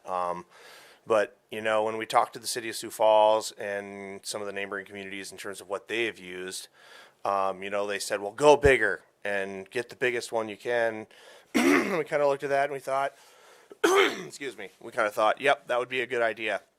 But the more we got into it, the deeper we got into it, we realized, A, it was significantly more expensive, and B, our streets are just a little bit different. And so in order to maneuver the larger unit, we were, especially when we use the outriggers to essentially put the thing down properly, we would be closing down an entire street. Some of our side streets we wouldn't even be able to get down. It's basically a semi. So we looked at this smaller unit for maneuverability. Is it going to be able to do all of the work we have? No. Will it do 90% of the work we have? Yes. So we'll be able to not only do the work we have, but we'll be able to get to it. Especially when we have limited amount of staff, we want to be able to do as much as we can in the shortest amount of time. And when we're using, you know, a larger piece of equipment, that does play a key role in that decision as well. The other thing we looked at in terms of this one was maintenance. Terex did say they would do maintenance in-house, but being that they've never built one of these before, and they said this would be essentially their first one. This would be their prototype. Any additional maintenance needed to be done, they would have to outsource. In other words, what we were told was they would have to fly someone in to do that said maintenance, while the competitor one, the one we were looking at, has in-house. We already have someone here in town that does maintenance on this particular unit. So as we know with equipment, sometimes things break down. Well, if we're down for 2 weeks, okay, it's not the end of the world, but we can get back up and running. But when we have to fly someone in, not only is that our cost, that could be a month or two before we're back up and running again. So that was one of the big things that we looked at, was maintenance in the long run. So yeah, Glenn, just to reiterate, I feel due diligence was completed. All the people came to the table. We made a decision based on budgetary and the true city need. We feel comfortable. This does come with a recommendation of approval through the Park and Rec Board, which was also vetted. Bruce is our liaison. Had kind of the same questions. We don't want to short ourselves, and we don't feel we are. So I guess if that answers it, Councilman. Any further comments or questions? Councilman Bueller. Thank you, Mayor. Just for everybody's knowledge, the 10% that we potentially couldn't handle with this unit, I think it should be known that there are people that we can outsource to that actually have larger equipment in the rare occasion where we would need a 90-plus foot boom, I think. And so I think we'd have everything covered. And I believe our intention down the road is to utilize more outsourcing. So thank you. Any further comments or questions? The motion is the approval of the purchase of the forestry grapple saw. All those in favor, please say aye. Aye. Any opposed, say nay. Motion carries. Thank you. And we're put that one to rest, so thank you. Last item on the agenda is item I from the consent agenda, which was pulled, and that is the approval of a professional services agreement amendment for services associated with the City Hall renovation project with TSP Incorporated. It was pulled by Councilman Paulson. I was wondering if Councilman Paulson had a motion that he would like to make for it, or is there a motion on this for the approval? I'll move to approve. Motion is made by Councilman Paulson. Seconded by Councilman Danforth. Any comments on this? Councilman Paulson. Thank you, Mayor. I guess I wanted it removed from I just wanted a little more discussion on this, considering where we're sitting at with City Hall. I think that when a contract change is forthcoming, yet we have kind of halted on movement, either forward or not. On the current City Hall, this is a $42,000 adjustment, I guess. And then there's just some wording changes, and I guess if Amanda would be willing to speak a little bit on, I'd appreciate that. City Manager Mack. I'll do my best, and then I'm going to kick it over to Marcy, and she'll do even better. So through the discussions about the City Hall renovation, we have asked TSP to make some amendments to the design to reflect internal discussions, both as staff and with our design committee, specifically related to the basement and the council chambers in the basement. So this contract change reflects the additional work that we've asked them to do on the design. So it is not increasing the cost of the contract we have with them for the design work. It's just utilizing the remaining dollars that were for design, if you will. It's work that they're working on currently for us. We actually hope to be able to share that with you all in the next couple of weeks, but Marcy can dive in a little deeper because she knows it better than I do. City Engineer 1, Luno, would you like to comment? I actually think City Manager Mack did a great explanation, unless you had further question about that. Councilman Danforth. Amanda, I did not understand what you said. We're not adding I'm to not the. sure that I understood what I said either. We're not, and I read it today, and I really wasn't sure what it was telling me today either. But we're not increasing the amount, Right. but we're allocating differently where those funds can be used. Correct. Is that correct? Yes. So, Which I don't understand why the need for this if it's all designed. I'm well, confused as to what I the wasn't purpose sure of that this it was is. necessary that it came to you all either. Thought that this was just a decision that I could make. But when they asked that the contract actually be amended, all contracts have to be approved by the council. So that's why it's here before you. We're not changing the contracted amount, which is that $203,000. It's just, please jump in if I'm getting this wrong, because I'm trying to learn this as well. So that additional amount, so they thought the design was done, right? So here's what we've designed for you. There's $42,000 left over. That was going to be used for construction administration. And bidding. Now we've said, hey, we want to see what these changes look like. Okay, well, we're going to take this $42,000 and apply it to using or to doing these changes instead of using it towards bidding and construction administration. Did I get that right? Yes. All right. So it's been a long Monday. So when we go forward, when we get to the point where we're bidding this out and have hired a contractor and we want them to manage it, we'll have to have a separate contract with them to do that. So the bottom line is, if we end up moving forward, it does cost us more. Yes. This action doesn't cost us more. Future action will cost us more. Right, if we, okay. Yeah. I do have a question, Mayor. Councilman Paulson. Hearing more explanation, I guess, that raises a little bit of a red flag for me. Was the work that they did really worth $42,000? And I'm not the one deciding the rate, but I do highly question that, because I don't think seeing the change in the basement is worth $42,000, personally.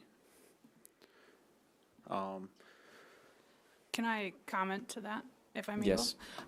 So they won't be using all $42,000 of what's left over for the finishing up of the design. They did not get back to us on how much they'd be billing us for the additional design work that we've requested. We do have that question out to them, but they did assure us they wouldn't use all that 42. So we will have some of that left over still for bidding and construction admin at the time that it's, if and when it's needed. Any further comments or questions?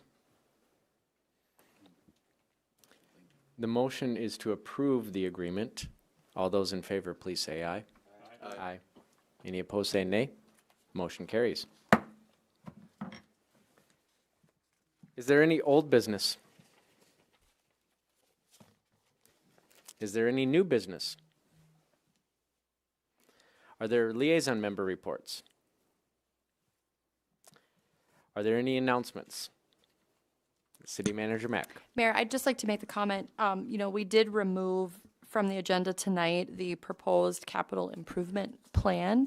So I would request from you all that as you are reviewing it, as we're giving a little more time to review, if you have questions, comments, concerns, that you reach out to Finance Officer Bob Zine and I, and we can either schedule a time or correspond through email, whichever you prefer, because if there are going to be proposed changes, we'd like to get that done ahead of the next meeting, and we do need to approve it at the next meeting in order to meet state statute.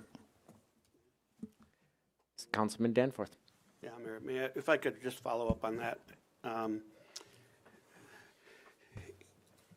The previous 8 years that I had spent on the council, there was always differing thoughts as to what the long-term capital improvement plan encompassed and what it was intended to do. And I've always gotten a different thought on that from the Debbie Downer people, the finance people, versus the mayors. The mayors kind of set a tone to it historically. And oftentimes that was different than what our finance people felt that tool should be used for. And I think one thing that's important as we stop to take a look at this here in the coming couple of weeks before we come back to approve it, we need to understand, again, what is that tool intended to be? Is it just a general wish list, or is it actually intended to mean something and have the highest probability at some point of being done? The items being a priority and at some point becoming reality. And I think that's what's really important. You know, is it just a kind of a wish list thing that we just use out there? Well, if it is, then it's probably going to take a different shape than if we truly are using it as a roadmap for our future with highest probability of spending. Now, it may not be at the time denoted or the dollars denoted, but, you know, the example I used with the mayor today was, you know, we can add City Hall on there, and we can add a west or an east fire station, or we could add other things, street department.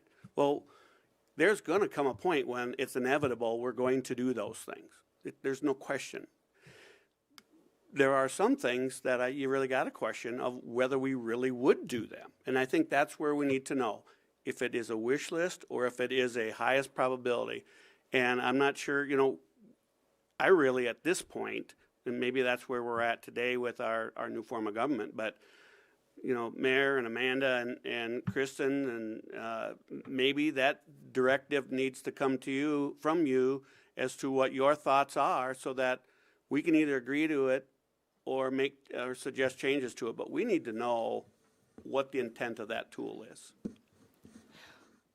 City Manager Mack? Well, I think you're exactly right, Councilman Danforth. And what we've budgeted for in the coming year is to spend a lot of time looking at our processes, how we operate, and that includes our capital improvement plan. Kristen and I have talked a little bit just about our budgeting process in general, and is there a way to make that, one, more efficient, two, more, what do we call it, project-based budgeting rather than line item budgeting. So when we put together the proposed CIP, it really was, all right, this is how we've done it. This is how we're going to get through this year, and then we're going to spend early into next year really defining what it is we're trying to get out of these processes. So is it a wish list? It shouldn't be a wish list. It should be here is the roadmap, but also here's how we're going to pay for it. And you've talked a little bit about, you know, our ordinance that dictates how much of our sales tax revenue goes into capital and what that looks like. And that's part of that discussion. You know, do we free up additional dollars for our capital improvement plan? So that'll be part of those processes that we go through early in the next year to really define and make sure that we're all on the same page on what it is we want the outcome to be. Finance Officer Bob Zine. Thank you, Mayor. The one piece that I will add as the council is looking at the long-term capital plan, the piece that really makes it important is the City of Watertown does do a capital outlay accumulation. So certain items that are within your long-term capital plan, over the course of a 5-year time, I am taking cash out of our available budget and I'm setting it aside for certain things. Now, bigger projects that'll be bonded for, they're not going to have cash set aside. Your loader out of the street department. I, over a course of 5 years, am taking cash, so I'm taking current spending away from you. So when the plan doesn't stick to what it should be and it becomes a wish list, it's harder for you to budget your current year because I'm telling you this is what you're saying you need for the next 5. So that's, as City Manager Mack stated, that's why this does really become important, is because it also helps us to do our current year budgeting. So that's just that other piece to the capital outlay accumulation that we do here. So, thank you. Councilman Bueller.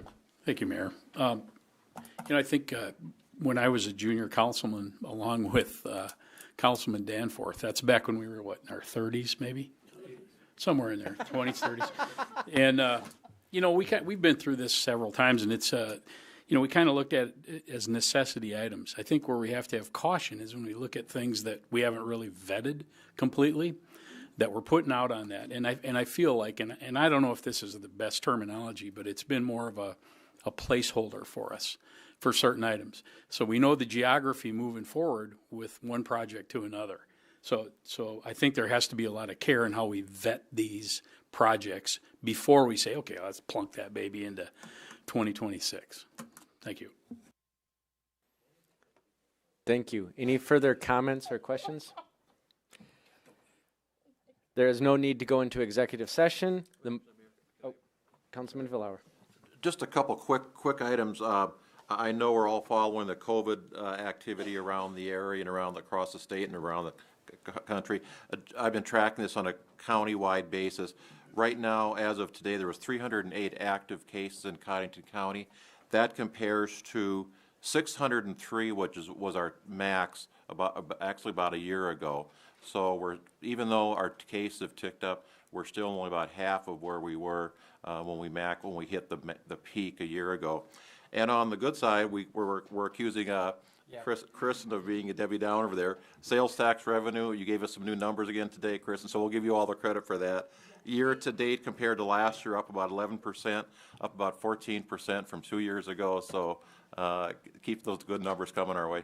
I completely apologize, Kristen, because you provide us the best information, the happiest information, pretty much on a monthly basis. So thank you very much. Any further announcements? There is no need to go into executive session. The chair will entertain a motion to adjourn. Made by Councilman Tupper, seconded by Councilman Bueller. All those in favor, please say aye. Aye. Any opposed, say nay. Motion carries. Good night. Merry Christmas, Watertown. Don,